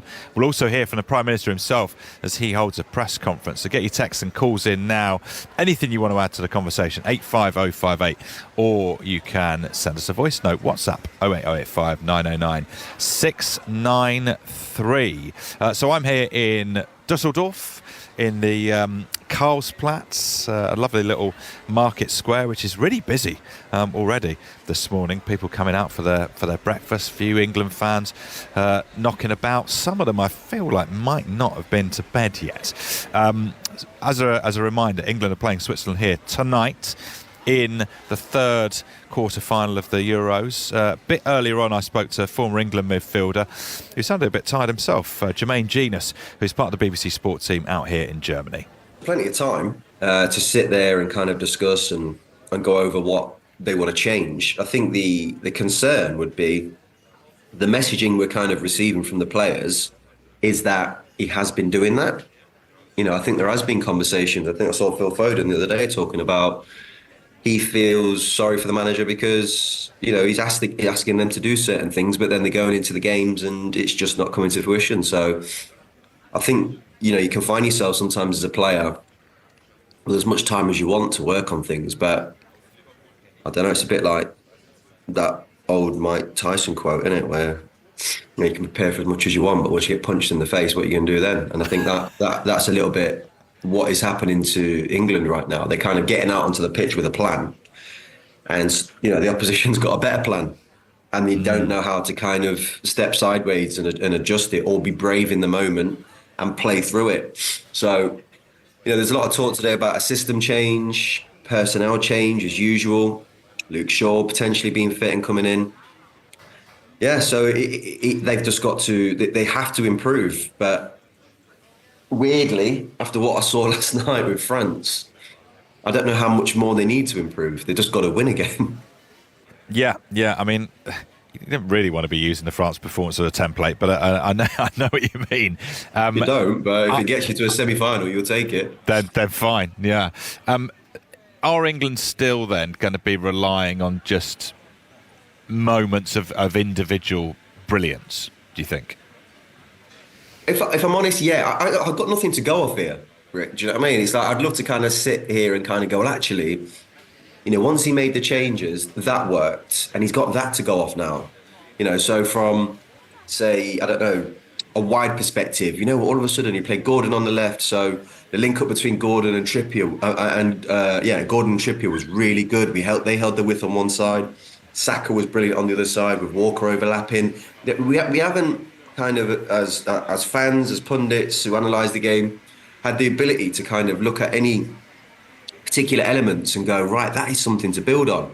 I thought the Mainu situation worked. I think he, still impressed, and he adds a lot to that midfield. If he does kind of shift to a back 3 or 5, whatever you want to call it, he could be one of the casualties, Kobbie Mainoo. So there isn't anything for any of us to go off really and say, right, we've found some rhythm there. So you're kind of banking on Bellingham, Kane, Foden, just Saka, just please do something to get us through this game. And in terms of those tactical changes that I think we're expecting, so going to 3 at the back, is that about the availability of Marc Guéhi, or is that a response to, do you think, to how Switzerland are likely to set up? Yeah, it's an interesting one, because had Guéhi been fit, would he have changed? He didn't look like he was changing much, did he? So it may be a blessing in disguise.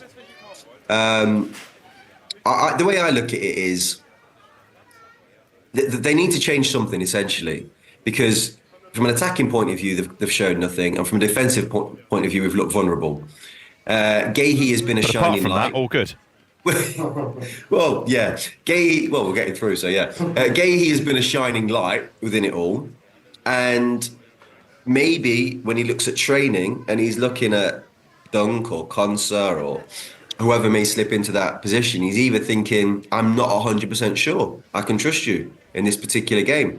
So it allows him to either go kind of like Stones, Walker, with either potentially a Luke Shaw or a Konsa kind of supported in that type of situation, rather than just being on their own in a 4-4-2.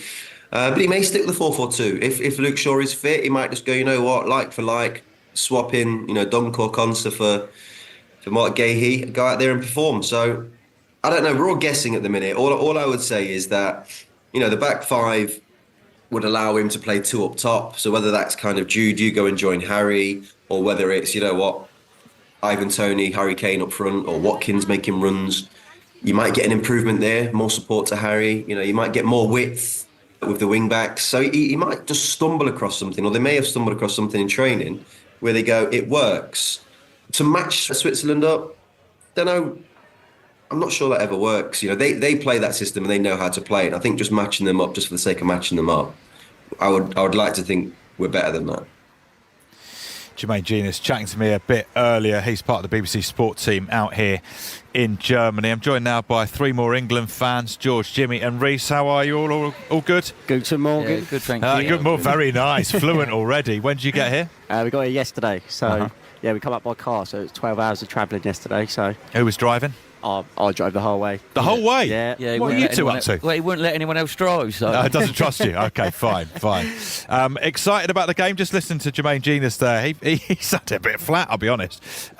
He was saying, we hope that we, England, are better than just having to try and match Switzerland up.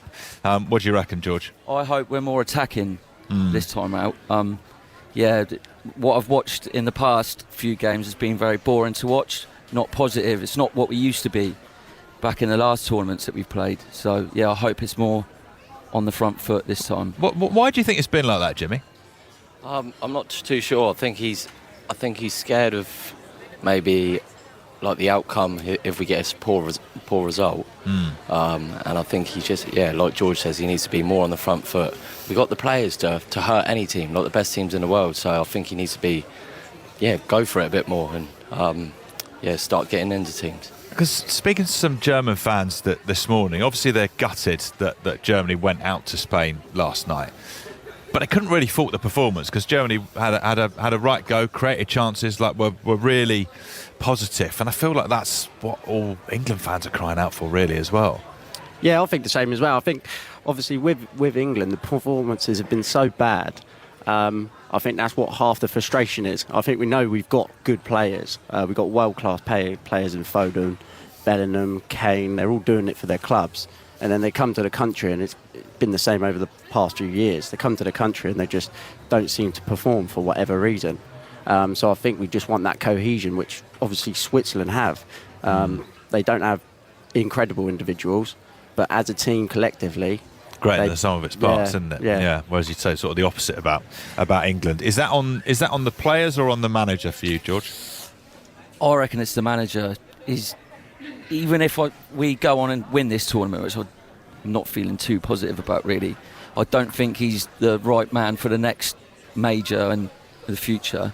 I think his subs. If he wins it, yeah. I mean, you'd have to give him some credit, though, wouldn't you? No, I'm a bit sick to death of him, really. If I'm being totally honest.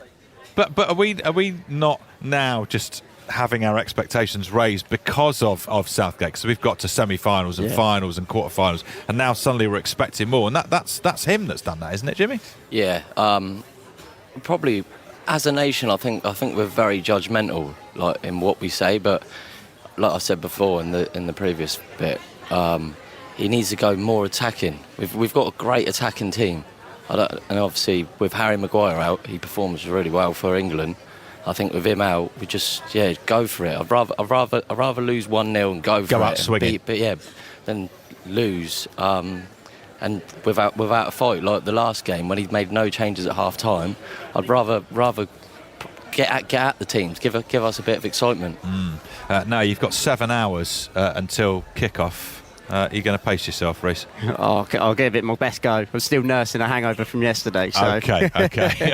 All right, well, best of luck with it. Enjoy it tonight. Thanks, fellas. Thank you very much. George, Jimmy and Reece. Reece, a designated driver, doesn't trust the others to drive. Fair enough, looking at them, to be fair. Now, let's head back from Dusseldorf to Dunedin and the second half of the rugby with Chris Jones. Thanks very much, Rick. And, all the best coverage from Germany coming up later today on Saturday's 5 Live Sport. We'll be at Wimbledon, we'll be at the F1, and we'll be with Mark Chapman and the team from 4 o'clock with England against Switzerland at 5. And the big question for our team out here is, do we have a 4 a.m. watching us for England against Switzerland? Let's maybe see how the next few hours go. New Zealand 10, England 10. The teams are out. The stage is set for a magnificent second half. It's kind of cool under this roof in the Forsyth Bar Stadium, but Ian Jones, we're getting a little bit of an Otago breeze on the back of our necks as Furbank kicks us off, playing from right to left England. And one change to the England team, the All Black team, TJ Perenara didn't come back out. Finlay Christie from the Blues, a live wire little scrum half.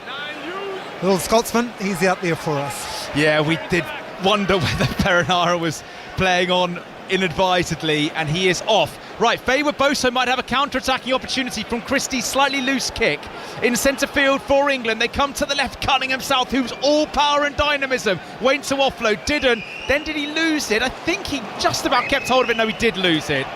Cunningham South is such an abrasive ball carrier, but just got to tidy up those rough edges perhaps. Either way, England with the knock-on, New Zealand with the scrum in centre field, slap bang between the 22 and the 10-metre line in the New Zealand half. Ian Jones. I think talking points in that half-time break, I was just thinking Test match rugby is all about maintaining intensity.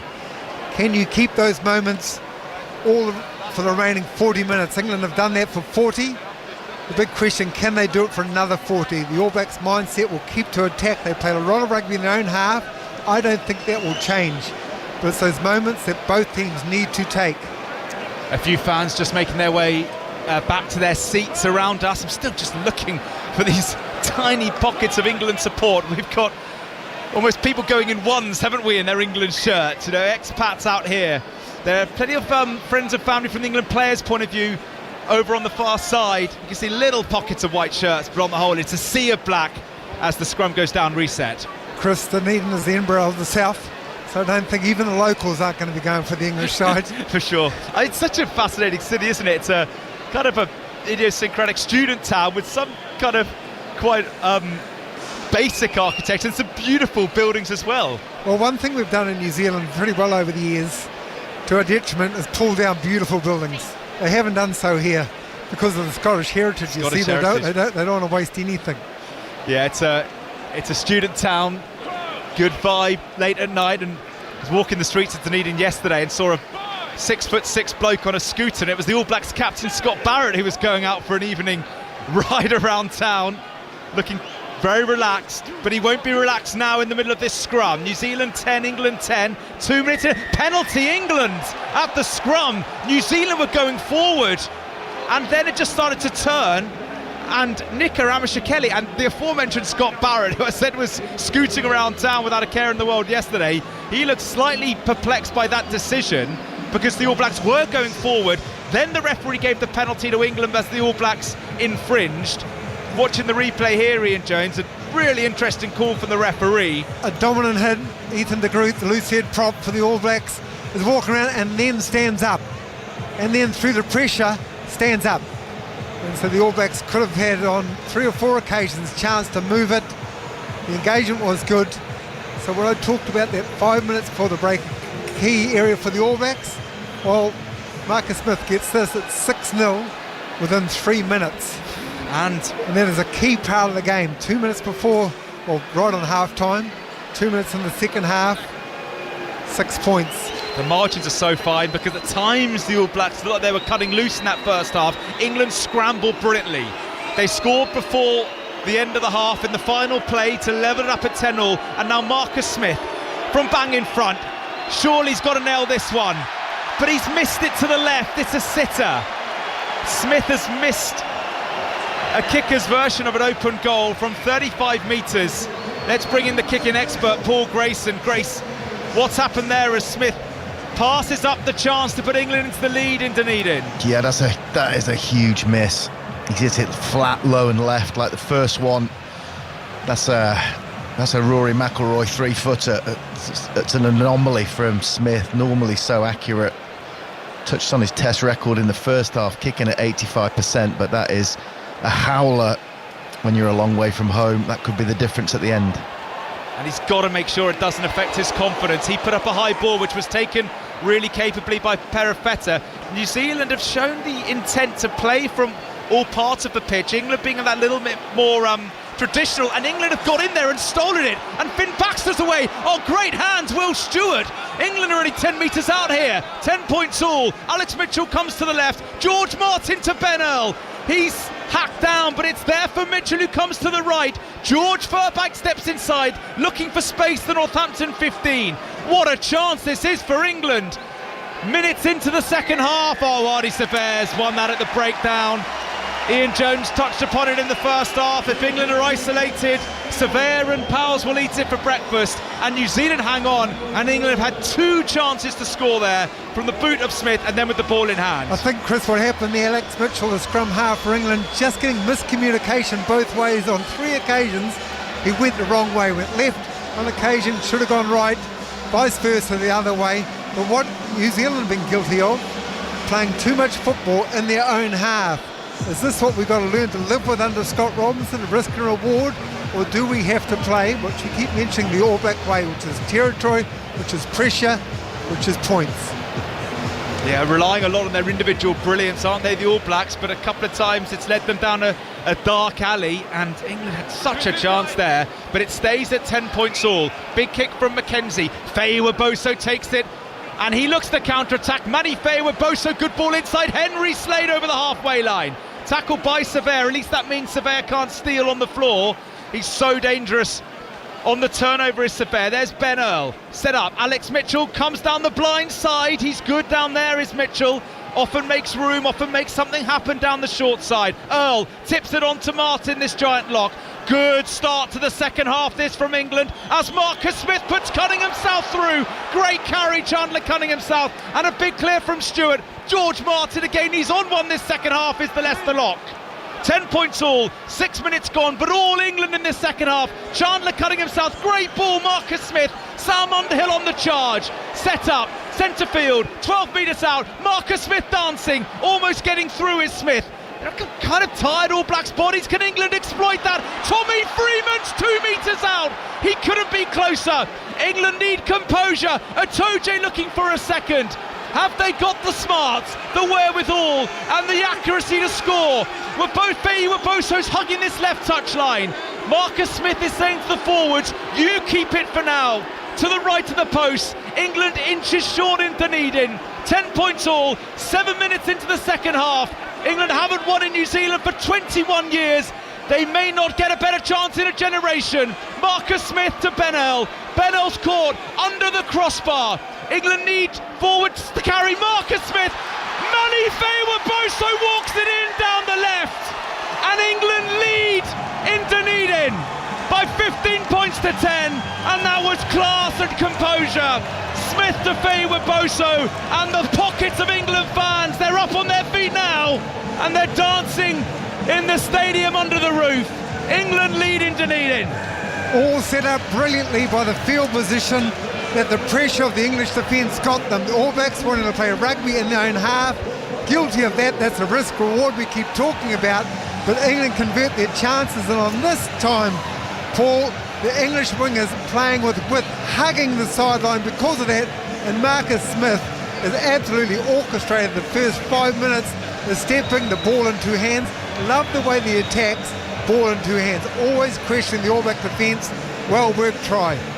We wanted to see his response, didn't we, Chris, to missing that kick. The unintended consequence of Marcus Smith missing that sitter means that England get the ball given back to them by the All Blacks, and they get to go on an attack that wouldn't have existed had he not missed that kick. So brilliant bounce back from him, orchestrating the attack. Tommy Freeman starting to show what he does for Northampton, carrying the ball strongly, almost getting to the try line, and then England doing what the All Blacks historically have done, going wide when the opportunity is on for a clean kill. Great pass from Smith. Feyi Weboso in, needs this kick. Well, they're on edge now, the All Blacks fans. Cheers and whistles for Marcus Smith from right underneath us here on the left touchline. Is it drifting in? No, it's staying out. And how many points is that, Ian? 3, 6, 8 points today. Some of them trickier than others, but yeah, you can't read it like that. But Marcus Smith attacking with the ball in two hands. He's got beautiful feet, so when he steps, he's bringing in not one but two All Black defenders through that, getting over the gain line. Gee, I'm mighty impressed. Off a Tuanga Fasi, so can play both loose head and tight head. Coming on for the local boy Ethan de Groot. Change for the All Blacks. Mackenzie kicks off. We're getting word at half-time that Joe Marler, they think it's a foot injury, but it wasn't a head injury for Marler. It was, they think, a lower leg or foot injury, so that's why Joe Marler went off so early, and Finn Baxter has played a huge amount already on his debut. And maybe there are more England fans in here than I thought, because when that try went in, they suddenly were up on their feet, little pockets of 2 and 3 with their flags in their white shirts. England lead in New Zealand by 15 points to 10, 10 minutes into the second half. And this is where Steve Borthwick will be looking to his bench. He'll be looking to his experience, and he'll be looking for as much composure as possible. England have got to keep believing, keep playing. Not to play the scoreboard, not to play the occasion, because they're 30 minutes away from pulling off something pretty special here. Well, what Chris, what England cannot do, and I know we've got a long way to go in defensive mode and try and hold this lead. Sure. Keep attacking. It's wonderful the way they're playing the football. Marcus Smith, key. George Purvang, absolutely key. And New Zealand have turned this over. Smith was turned over on the floor. Now the All Blacks have burst into life. Mackenzie out to Mark Telea down the left touchline. Great tackle by Feyi Weboso. Then it goes out of play. Who was it off? It was off a New Zealand foot, but yeah, when they get turn of a ball, it's like every great All Black side, isn't it, Ian Jones? The ones you would have played in with such distinction. That ability to straight away almost just jolt into life with the ball and make something happen. The transition from defence to attack, it's that absolute mindset that when you turn the ball over, you know it's 3 passes wide. That will be the plan from the All Black side. It's a mindset, turnover, bang, bang, bang. Everyone knows what they're doing, and more changes, Chris, from the England team. Right, Dan Cole on, Tom Curry on, and Will Stewart done really well, I think. A few problems in the scrum, Will Stewart, but showed up well in the loose. And Chandler Cunningham South, who was just a ball of aggression. I think you're going to have a change. Sorry, Chris, I think you're going to have a change. This will be now an All Black line out. All Black line out. What, 20 odd metres out from the All Black? Yeah, big moment. England line. England thought they'd snuffed out that attack and won the line out, but it's as Ian Jones says, a New Zealand line-out. Cole and Curry on for Stewart and Cunningham South, but New Zealand lose the line-out. So England have got a bit of respite there. Into the final half an hour, this captivating Test match ahead of what's going to be a brilliant few weekends of Test rugby with Wales in Australia and Ireland in South Africa. We'll have an On the Whistle Rugby Union daily, by the way, from here on the ground in Dunedin, and then Ugo Monye and Danny Kerr and Chris Ashton will be chewing over all the action. That'll be out in your feeds Monday morning, so you will not miss a thing with us on Five big Live moment. and the Sorry, pod. Chris, big moment. Jersey 23, Beauden Barrett. Yes. Coming on, looks like he's going to come on to fullback, which is, for many of us, think his preferred position. Stephen Perofeta, the young man out of Wanganui, played part in rugby Wanganui, Taranaki Blues, is going off, so a big moment. And Fletcher Newell, the big prop, the tidy head prop from Crusaders, also on. Yeah, interesting one, because Beauden Barrett, really was a 10 at the start of his career, wasn't he? And Mackenzie was a fullback, but they're playing the other way round. And Perofeta was so good, I thought, in that first half. There maybe would have been a consideration for one of Perofeta or Barrett to play 10 and Mackenzie to go off, but it's Mackenzie 10, Beauden Barrett 15, so I'm making all three Barretts are on the field. Geordie, Scott and Beauden. I think what you'll find now, Chris, you'll see the All Blacks playing both left and right, so Mackenzie and Barrett in the number 10 position, left and right.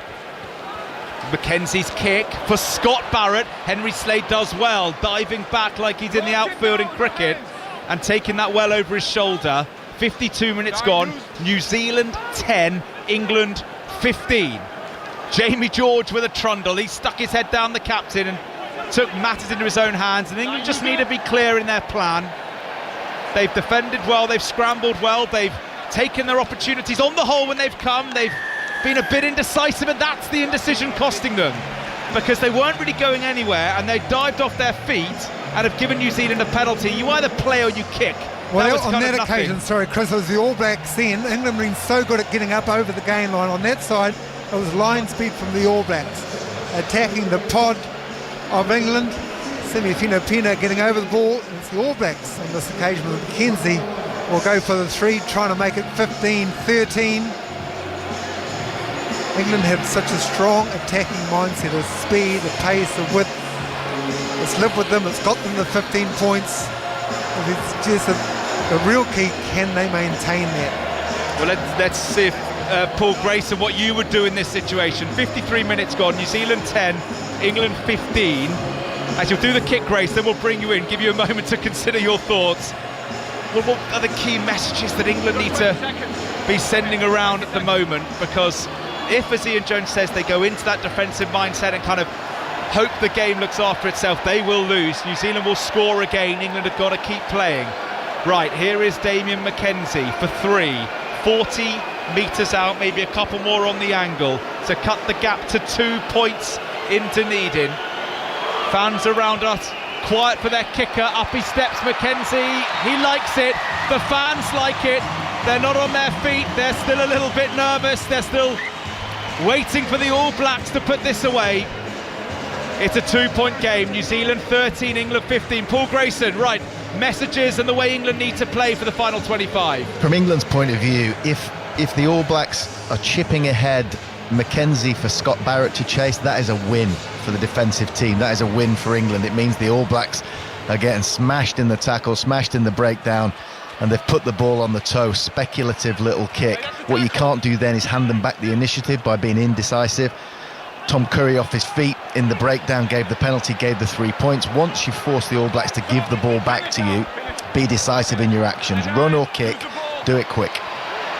New Zealand 13, England 15, exactly the score in Wellington 21 years ago. I'm sure we'll have more points though in these final 25 minutes as England try to get hold of Mackenzie. Dan Cole, the warhorse, veteran prop, does the tackling. New Zealand on their own 10-metre line. Sabea to Scott Barrett, good carry from the All Black skipper. Now Talaire's off his wing, playing kind of a rugby league dummy half, and he shows good power. Theo Down, who's on for Jamie George, went to steal and he got melted in the clear. Ardie Savea, New Zealand have shown all through this game they're happy to play a lot of phase rugby. as Cody Taylor sets it up. Mexican wave around us in Dunedin. Back it comes to Damien McKenzie. They're going to the boot now, New Zealand. Tester for Marcus Smith. He takes it. He's cut in half by Seppy Rees, but does well. And there were a good 3 or 4 English players to ruck and help Smith out. Alex Mitchell finds that man Theo Dan, and he's caught maybe slightly around the neck by Tuipulotu, but the officials happy. And Mitchell will go to the air. He kind of hooks a kick, and Beauden Barrett takes it just beneath us here, high up in the stands as we are. Big hit, Ollie Lawrence on Damien McKenzie, and it's a penalty to New Zealand as England go off their feet. A slight change, Chris, from the All Black tactics. First with a Finlay Christie box kick to get them positioned. Great from Mark Talia, brilliant as well. Then a second kick and the same movement from McKenzie to get them gain line and down there to the 10-metre line. So slight change. But boy, he's a tough customer, Damien McKenzie. Come up from that hit, full of blood, the old claret. He'll wipe his face. Continue, tough as teak. He's from a couple of hours down the road, a place called Invercargill, as we come here and Wumfa. Well, that's absolute Ollie Lawrence. Wow. Seeing a replay of that Lawrence hit. I mean, we're very south here, but Invercargill is even further, isn't it? That is right the end of the world. They got penguins down there, polar bears and everything. Yeah, it is cool to be here in the heart of Otago, this rugby heartland of New Zealand, and England get up to win the line. Now that is a big win for England, and Ben Earl is off on one of these carries. When he gets going, he's so hard to stop. Mitchell to Marcus Smith. Is Smith looking for a 50-22? He finds grass. It's not a bad result. Beauden Barrett off his left. Oh, it's a good territorial gain this for England. Chris, second line out steal in a row for England. Both on attack for the All Blacks. Both should be guaranteed ball. And Itoje on both occasions, just what he did there brilliantly there, got in front of Ardie Savea, hands attacking the ball. Great stuff. Gee, he's a good footballer. Yeah, you mentioned how you saw him playing for the England 20s. He led them to Junior World Championship glory. He was then a star for the Lions in New Zealand. So to win the respect of former All Blacks and this New Zealand rugby public, you've got to do it down here, haven't you? And he's done it a few times in this part of the world. Both on and off the field too, I have to say. Brilliant on, fantastic off. He represented England brilliantly all those years ago and has done all the way through. A real workhorse now out of the Chiefs coming on for the All Blacks. Tupavai, jersey 19, so I think Samipina Finau will go off. So a slight change. May even see the skipper, Scotty Barrett, go to jerseys the blind side. And a change for England as well at scrum half. I think it's injury enforced. Paul Grayson, Alex Mitchell off, Ben Spencer on. Oh, what a huge 22 minutes for the Bath man. Yeah, he's waited a long time, hasn't he? Never really established himself on the international stage. What an opportunity this is. His heart will be beating quick. Mitchell's been excellent.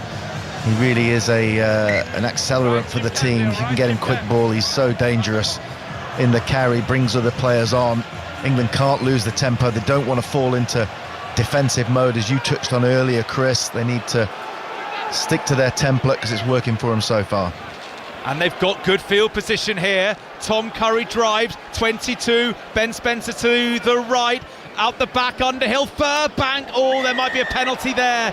Ben Earl was a dummy runner, but he took out a New Zealand defender, and that is a good opportunity for England. They've passed up because they were carrying with venom. They got behind New Zealand, but gave away a penalty for crossing. Do you know, I tell you what, Chris, I wish I'd kept it and gone wide, because Finlay Christie, the scrum half for the All Blacks, he slipped, so defensively he was out of the picture, and there was an opportunity down there right side, All Black out of England keeping ball in hand. Line out, remember we've lost, New Zealand's lost the last 2 line outs. This is an attacking opportunity, need to get it right. Yeah, Ben Earl was on the shoulder of Furbank there, and as he didn't get the ball, he then took out Geordie Barrett, and the referee gave the penalty. Halfway line, almost an hour gone in Dunedin. New Zealand 13, England 15. And they've gone quickly. No, they haven't. The referee wasn't happy. Talk us through this crowd. What's What's unique about the Dunedin rugby crowd compared to a Wellington or an Auckland crowd? Well, the great thing about this Dunedin, we are 15 minutes walk from the Octagon, so the centre of town. So everyone meets there beforehand, walks down together en masse. We call it a blackout, so everyone's in black. And boy, they need all the support they can get at the moment, the All Blacks. Yeah, and I think a lot of those bar owners in the Octagon will be hoping New Zealand can see this out for the... otherwise a few of the crowd here might be heading home rather than into the Octagon. But they'll be England fans hoping they are 20 minutes away from witnessing English rugby history. There is still so long to go, and there is so much danger in this All Black side as they attack down the left touchline. Tuingafasi, who's on at loose head, he sets it up there for Mackenzie, halfway line. England are quick off the line. Their defence has been full of intensity all game. We are bang on the hour mark in Dunedin on this huge day of sport on 5 Live. England, Switzerland at 5 o'clock, but can the rugby players pull off something special before that? They're 20 minutes away, but you feel they've got to keep playing. They've got to score once, twice, maybe 3 times, because New Zealand will score again. Into the final quarter, England set it up, and Ben Spencer is taking his time with Dan Cole at the back of that ruck, and it's a long, slow caterpillar for England. They get the penalty as New Zealand can't resist coming offside.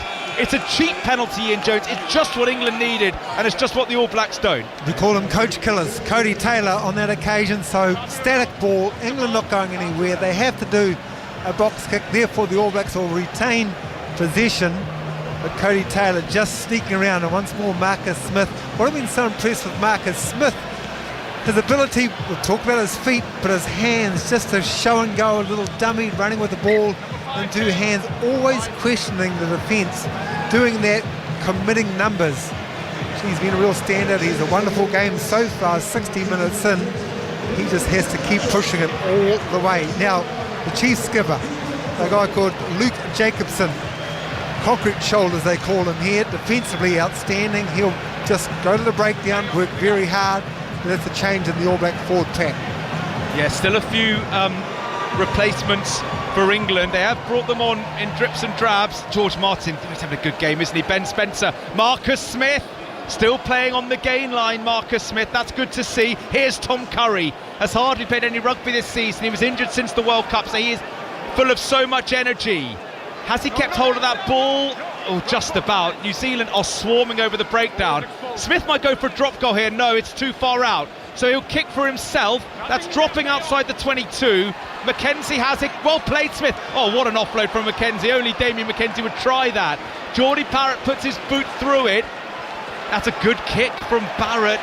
That's worked out. I wondered if there was a little bit of desperation about the kick. He just got to wait for it off his left, but he is a sublime footballer, and he's made a great clearance. And they're finding plenty of space once more on the flanks for England. We can see that England attacking, but attacking very, very tightly. Field position for the All Blacks. England line out working, their set phases starting to work, their scrums gotten a lot tighter, a lot stronger in the second half. Gee, they're all key moments. We're all on the edge of the seat, 2 points in it. Oh, it's great, isn't it? It's knife edge stuff. George Martin again wins it in the line out. England on their own 10-metre line, 5 metres in from touch, and they've got a maul going just to suck in a few All Blacks bodies. It's a decent maul, and now they peel away through Theo Dan, just short of the halfway line. That breakdown is the area where you just feel England need to shore it up, because the likes of Ardie Savea will have a go at all of them. And they've had some joy turning England over. Ben Spencer gets his kick away. It is perfect. His box kicking is pinpoint, but Mackenzie does really well. England will be a bit upset they weren't able to put him under more pressure, but Mackenzie's got full-back experience, and it showed there. 10-metre line inside their own half for the All Blacks. They kick, and that seems to have been a plan in this second half, Ian Jones, to turn England around and exploit their blitz. And Furbank rather snatches at his clearance, and that is an enormous territorial gain for the All Blacks. They'll throw in at the line out 25 metres out. It just feels like a game of field position now. Both teams are good enough to be able to score. The referee's been outstanding, so not a lot of penalties given away, but every opportunity is a 3, maybe a 5, a 7. But it's about field position, about the All Blacks attacking in the England half. Afoso Moore, so Cody Taylor, brilliant hooker for the Crusaders is going off. The Hurricanes hooker, and this boy is an absolute powerhouse. He'll be a ball runner for the All Blacks. And Alex Coles is on for Sam Underhill, so one of Martin Atoje Coles will play at number 6. England maybe really trying to get stuck into the All Blacks line out with an extra jumper. Centre field, Finlay Christie comes to the left, driven on by that man Amour, just short of the 22. 2 points in, a penalty. New Zealand could go into the lead here. England giving the penalty away for not rolling. Will New Zealand look to play with the penalty advantage? They're on England's 22, and Moore goes to the left to Damien McKenzie, who's running down a blind alley. Doesn't matter. Penalty New Zealand. Surely McKenzie goes for goal for the lead, Ian Jones. Yeah, and penalty because for the first time in a long time, Chris, the All Blacks from that man, that powerhouse, Professor Moore got gain line. Once they got gain line, of course, very hard for the English team to attack. The breakdown, they didn't roll away. Penalty given. And McKenzie, who's been in great touch, goal kicking for the Chiefs now Super Rugby campaign, has a pretty handy kick. When we talk about kicking, we talk about Marcus Smith miskicked 2011, your great kicker Johnny Wilkinson, and we know what a magical record he got, also struggled for the first time kicking on this ground at Forsyth Bar here in Dunedin. It's not uncommon. McKenzie just to the left of the post. We'll bring in Paul Grayson shortly. This all came from that kind of innocuous Beauden Barrett kick, and then Burbank slightly hooked his clearance, and New Zealand got a cheap 40-odd metres, and from that field position they've got a penalty and they can go into the lead. McKenzie, his nose bloodied, up he steps, he's kicked it, and New Zealand lead in Dunedin. New Zealand 16, England 15, 15 minutes to go. Paul Grayson. Yeah, pragmatism from the All Blacks. Clear sea change in the way that they've approached the second half. Territory, happy to kick the ball away, turn England around. On that occasion, George Furbank has to gamble. He thinks he has to close the door and go and defend a wide channel, so he starts to move forward. Barrett spots him, dribbles it in behind, and then the pressure forces the poor clearance. And as Ian Jones has just said, when they get on the front foot, any team that dominates the collision gets on the front foot, the clear out is easy. It's then easy for the referee to see players who are languishing the wrong side of the ball, which is what happened there. Well, we thought this would be close. It couldn't be much closer. New Zealand 16, England 15. Only twice have England won in New Zealand, 1973 and 2003. There was a brilliant win as well for the Red Roses in Rotorua in 2017.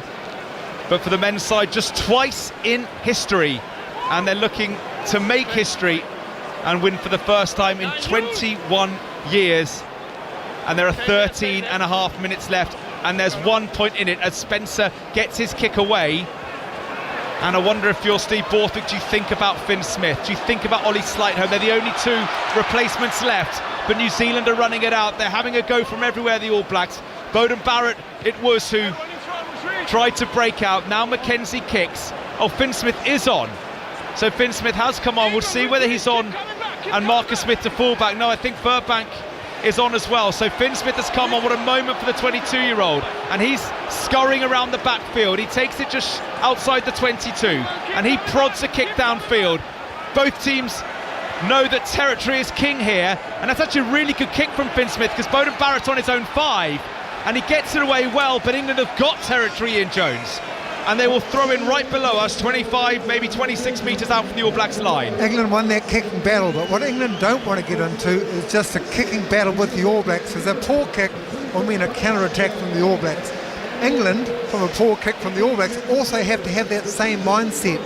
They've had an attacking mindset. They know they can counter-attack.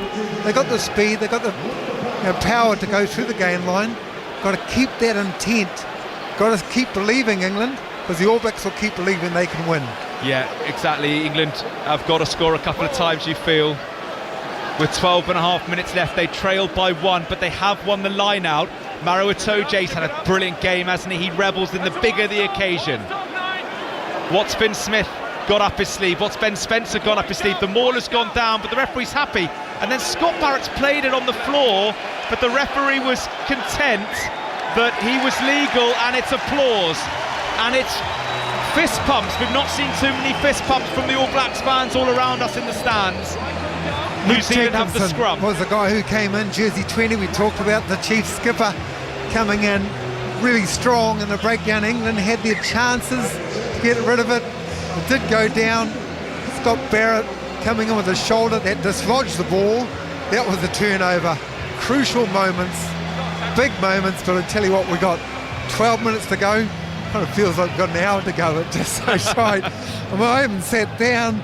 I'm walking around. I'm nervous. I love what I'm watching. I'm nervous for the team. I'm excited for England. I'm excited for the match that has been. Scrum. We've seen England dominate the scrum. If they get the hit, the All Blacks will want to get it just straight. And straight to Geordie Barrett on picking. Anton Lienert-Brown. Class second 5'8" centre. He has come on. So all the changes have been made from the All Black bench.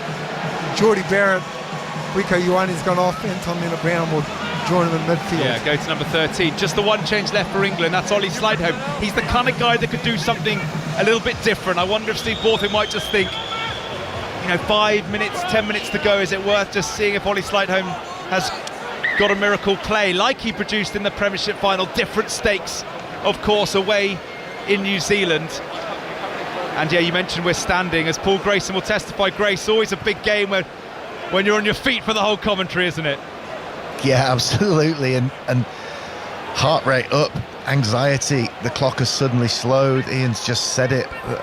We raced to the hour, all action game, and then suddenly, as the consequences hove into view, the last 2 minutes have seemed like an hour, because both teams on a knife edge. They know that one crucial mistake here, one tactical miscalculation could cost you the game. Scott Robertson's men first up for their new coach.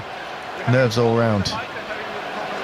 Well, all you're thinking here, say, if the English front row is big solid hit, put the pressure on, get a scrum penalty. Scrum penalty puts England in the front.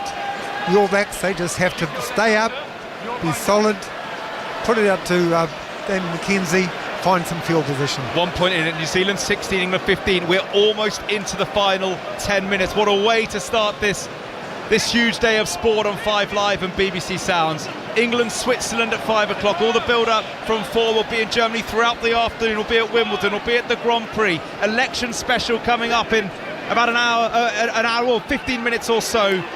Till 12 as New Zealand go to work and they win the scrum. That's a huge moment. They're going to get the penalty. And Geordie Barrett's thrown a Hail Mary out the back. It doesn't matter because they've got penalty advantage as Mark Telaire steps. And that is a big moment. We're going to say that a lot in this final 10 minutes. Big moment, New Zealand scrum penalty, and they will have a chance to go into English territory. All that comes down to, and I hate to criticise the front rower and Dane Coles in particular, but that's just concentration.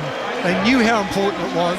They knew they had the All Blacks on an edge, and just for a moment, they didn't concentrate on the hit and got punished for it. Big turnaround. The All Blacks are going to gain 30-40 metres out of this and relieve some pressure.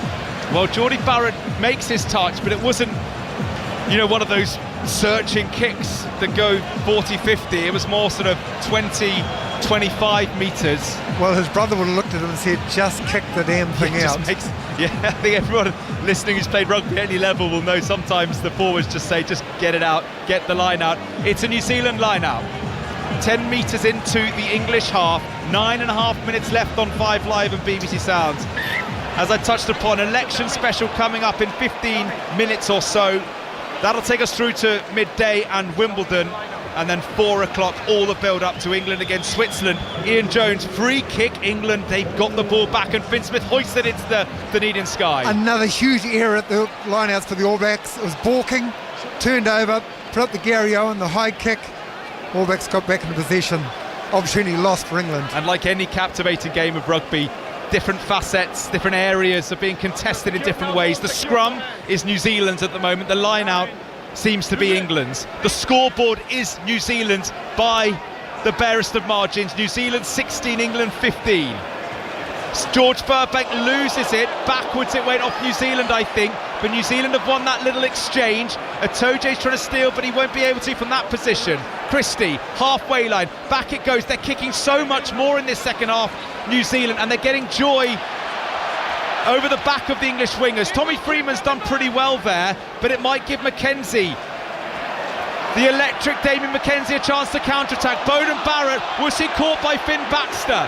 Referee happy, the fans around us aren't. The TMO will have a look, you feel. It's starting to break up under the roof here in Otago. 1 point in it, New Zealand 16, England 15, with 7 minutes to go. And it looks like the officials are happy that Finn Baxter challenge wasn't illegal. That was another big moment. We keep saying big moments upon big moments with just 7 minutes to go, Ian Jones. Baxter held his ground, he turned his back, Beauden Barrett ran straight into him. Fair play, play on. We're kind of getting into next score wins territory. As Damien McKenzie, who's had a go all afternoon, Alex Coles, he's flirting with the offside line. England need to keep their discipline, but they may feel they've got to start to push the envelope a bit, because another All Black score puts this one to bed. 6 and a bit to go. England have the field position, they're okay at the moment. You're all good. Finlay Christie kicks down the throat of Furbank. Furbank, oh, he is smashed by Seven Rees. Listen to the crowd. New Zealand might get a penalty here. Somehow Furbank's got that back. I've got no idea how he's done that. And the fans don't really know either. And now just the question is how much England look at the scoreboard, how much they look at the clock, and how much they stick to a game plan. It is only a point. And Ben Spencer's kick, he needs a chase. Tommy Freeman is slightly on his last legs. Will Steve Borthwick look to Ollie Slightholme for the final moments? Halfway line for New Zealand, just to the right of centre field. There for Amur, the hooker, the replacement hooker, and he's on a little bustle. He makes a few metres, shakes off a few Englishmen. Finlay Christie, the shock of red hair, out the back. McKenzie to Geordie Barrett, but slightly playing in a part of the field, Ian Jones, that might make you nervous around the halfway line. Or no man's land. If the All Blacks for 3 points, make England have to score a try. Well, they pick and go. That Amur again. The hooker's been lively with the ball in hand. Alex Coles is in there, lending his weight, the Northampton forward. 5 minutes to go in Dunedin. The game, a 1 point game. As Christie kicks, that's too far to be contestable. Furbank will take that and mark it. He does. And England will have a free kick just inside the 22. Gee, Chrissy, some player, your fullback, George Furbank. You mentioned the last time, Sever Rees timed his run beautifully to make the tackle, but somehow the players come around Furbank, got the ball. That was a key moment. He marked on this occasion, so everyone can just take a breath, take a moment. He'll kick it out of the All Blacks line out on about the 10-metre line attacking. But remember, England are owning the line-outs at the moment. Here's your last change. Yeah, it's Ollie Slightholme for Emmanuel Feiwaboso. Slightholme will be so fresh, so willing to go, so desperate to make an impression. He's also passing on a few messages that no doubt have come from the coaching box. 4.5 minutes left. Ian Jones, New Zealand 16, England 15. And All Blacks to change things here. First short line out of the game for them. So we need to get this part of the game right. Amur throws, nicely done. Jacobson at the tail. New Zealand have it. Scott Barrett, the captain, 15 metres in from the right-hand touchline. And they're up to the 10-metre line. A penalty here. McKenzie can kick for a 4-point lead and maybe the ball game. Oh, Coles has slapped it down, but it was fine because he was on the ball. Seven Rees almost gets away. There for Christie. Good quick ball. Scott Barrett hacked down by George Martin, but they're coming in waves a little bit now, the All Blacks. That's to provide the replacement second row. Yet no gain line yet for the All Blacks. The English defence is standing up and coming forward. But it's the wrong part of the pitch for England. It's the right part of the pitch for the All Blacks, who have the slender 1 point lead. New Zealand 16, England 15. We're edging towards the final 3 minutes. Oh, Alex Coles gives a penalty away for a no-arms tackle. That was blatant and daft from Coles.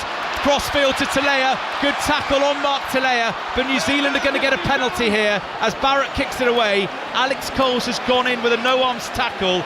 The ball is kicked dead. Finn Smith dots it down, but the referee's on it.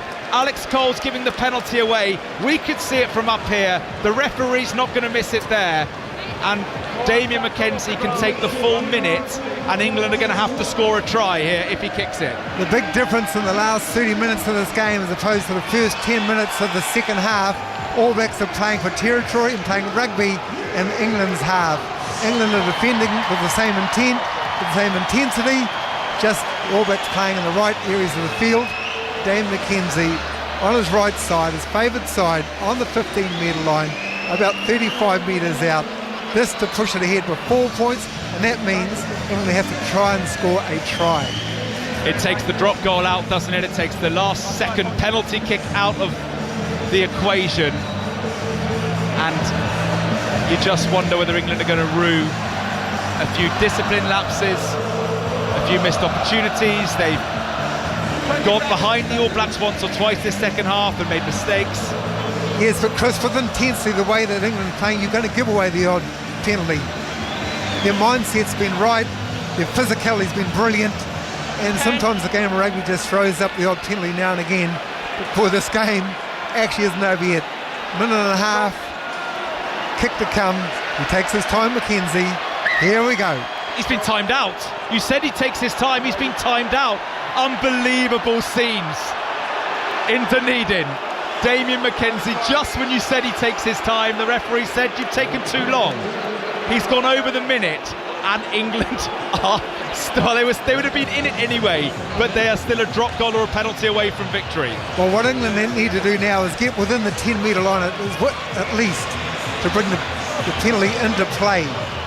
Unless one of your men can kick it with the adrenaline running through from 50 metres, I'm not sure. So field position, but what do? For me, they have to hold the ball, build phases, get within the half, and then hope for a penalty.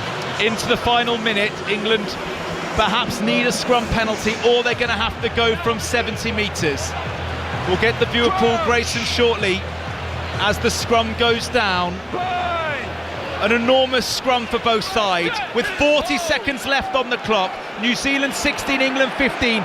England are going to look to play it. The scrum is really splintered and spinned round, and Ben Spencer might get caught here. It is an absolute mess. Penalty though to England. Oh, well, England have got the penalty. Nika Amishakeli says there was an infringement on the floor. Right, Paul Grayson in the studio. As Finn Smith goes up to halfway, England have a shot from 40 metres with 1 point in it and 8 seconds to go with the line out. Can you believe it? From a timed out kick, what a mistake from McKenzie, not even to give the ball half a chance. Well, England, all they've got to do now is try and create one opportunity. The All Blacks won't gamble in the breakdown because they don't want to give a penalty away, so England will get some quick ball. Just what can they conjure?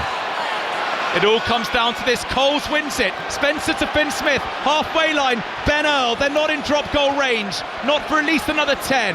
But Finn Smith has shown he can kick drop goals. He's done it for Northampton in the Premiership final, in big Champions Cup games. But can he do it in one of the hardest places to play in world rugby? 40 metres out, England. The clock is dead. Last chance for England. George Burbank, the fans around us imploring the referee to blow the final whistle. Penalty New Zealand, that's that. And they're on the feet at last, the All Blacks fans. They've been kept quiet for most of the 80, but now they celebrate. England, from 40 metres, they couldn't craft the position for a penalty or a drop goal. They've given a penalty away. Maro Itoje can't believe it. England will know this has been a huge opportunity missed as McKenzie kicks it into the stands below us, and New Zealand have won by 16 points to 15, a titanic tussle of a test match. It's the All Blacks who prevail. England couldn't have got much closer. They could have joined the heroes of 1973 and 2003, but not to be. The 21-year wait goes on. And if they're going to do it this tour, they'll have to do it next weekend in Auckland at the spiritual home of All Blacks rugby, where New Zealand haven't lost for 30 years. Ian Jones, what a test match. The All Blacks getting over the line just about. Well, full respect to the England team. Did you just see the highlights in the last moment? They couldn't get gain line, then they went lateral. When they went lateral, it just gave the All Blacks the opportunity to get over the ball and turn it over. But what an absolutely thrilling test match. I love the intent that England came with, physicality, but also the speed of what they played, trying to take the All Blacks on at that All Black game plan. Speed, pace, width. They did exactly that. They scored the 15 points. In the end, it wasn't enough, but man, love their physicality, love the way they played, and the crowd, 30,000 people here in Ōtepoti, Dunedin, absolutely treated to a classic game of Test match rugby. You may have loved the way England played here, but you'd love the final scoreline, the fact that the All Blacks have just a great game and All Blacks getting over the line. But from an English point of view, Paul Grayson, they spoke all week about opportunity, and they had their opportunities to pull off a famous win here. Yeah, they absolutely did, and it seems it doesn't seem quite right to talk about mistakes when there's been so much content in the game from both teams.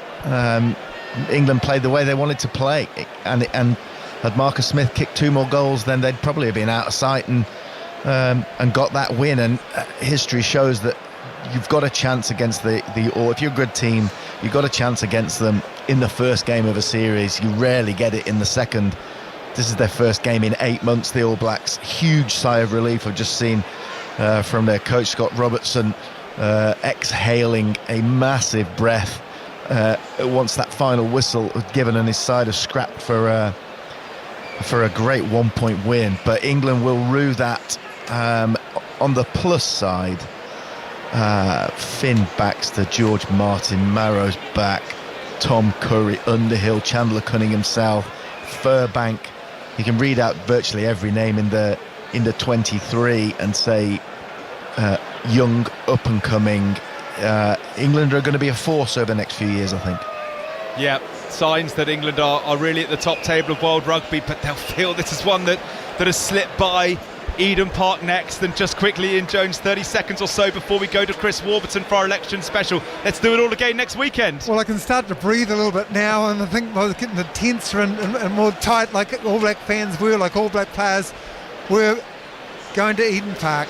The All Blacks have not lost there since 1994. If England were going to win the series, they had to have the opportunity here to go to Eden Park, but I want England to gain confidence from this game, know they can physically take on the All Blacks and match them with speed, pace and skill.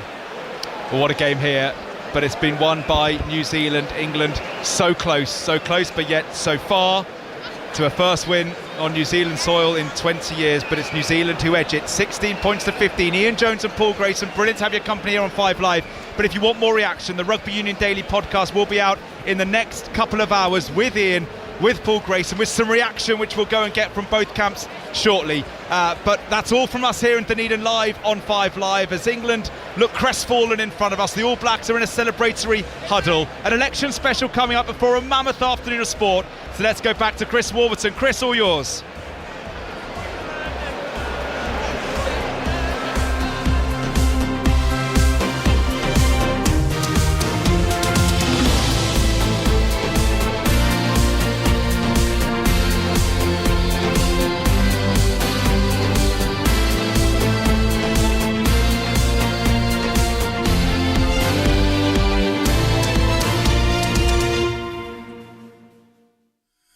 Chris Warburton. BBC Radio 5 Live. Listen on BBC Sounds. And good morning again. If you were with us earlier on, I was with you bright and early, and then I just went and had a little cookie and a coffee, and I'm back on top of it all again. Can't stay off your radio at the moment, I'm afraid. It's Chris Warburton back with a special Saturday morning edition of The Nation's Phone In. That's what we're going to do between now and 12 o'clock. Stay with us if you can. Join in if you can as well. It's Sir Keir Starmer's first full day in the job, and he'll be holding the first meeting of his cabinet, I think around about now. So we're going to keep you in touch with all the latest details from Downing Street as we get them. We'll find out. He's also going to do a press conference directly after that cabinet meeting as well about a kind of new openness to government. That is the idea anyway. It's your chance to have your say on the general election. The question we'll ask this morning: did you get the result you wanted? After digesting what happened yesterday, how do you feel about the size of the Labour landslide now, and of course the Conservatives' defeat?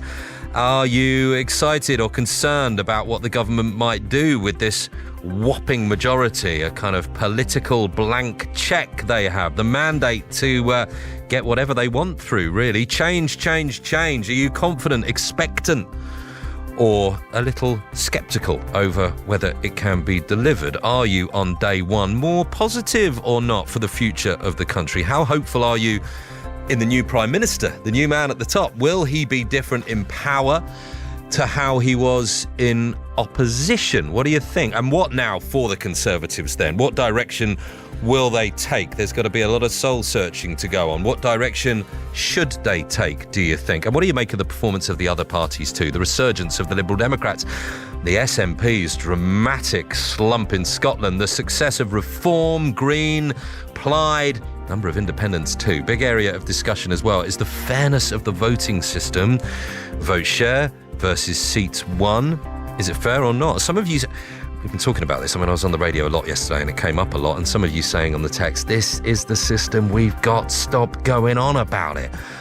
And I suppose it depends a little on the party you support, doesn't it? So the question this morning, did you get the result you wanted? 08085 909 693. We've got calls standing by already. We've got Gareth, we've got Hamish, we've got Nick, and I'd love to speak to you as well. It would be wonderful on this Saturday morning. So 85058 is the text number. Coming up to 3 minutes past 10. This is BBC Radio 5 Live. Call free 08085 909 693. Text 85058. Text will be charged at your standard message rate. Message on WhatsApp 08085 909 693. Visit bbc.co.uk/5live terms for our terms of use and privacy notice. We will get the sport with James in a jiffy, but first of all, let's get the news headlines from Dina Campbell. Morning, Dina. Thanks, Chris. Good morning. Sir Keir Starmer is preparing to hold his first cabinet meeting in Downing Street in around an hour's time. The Prime Minister has promised to begin the work of change immediately and is expected to hold a news conference shortly afterwards in a new move aimed at showing public accountability.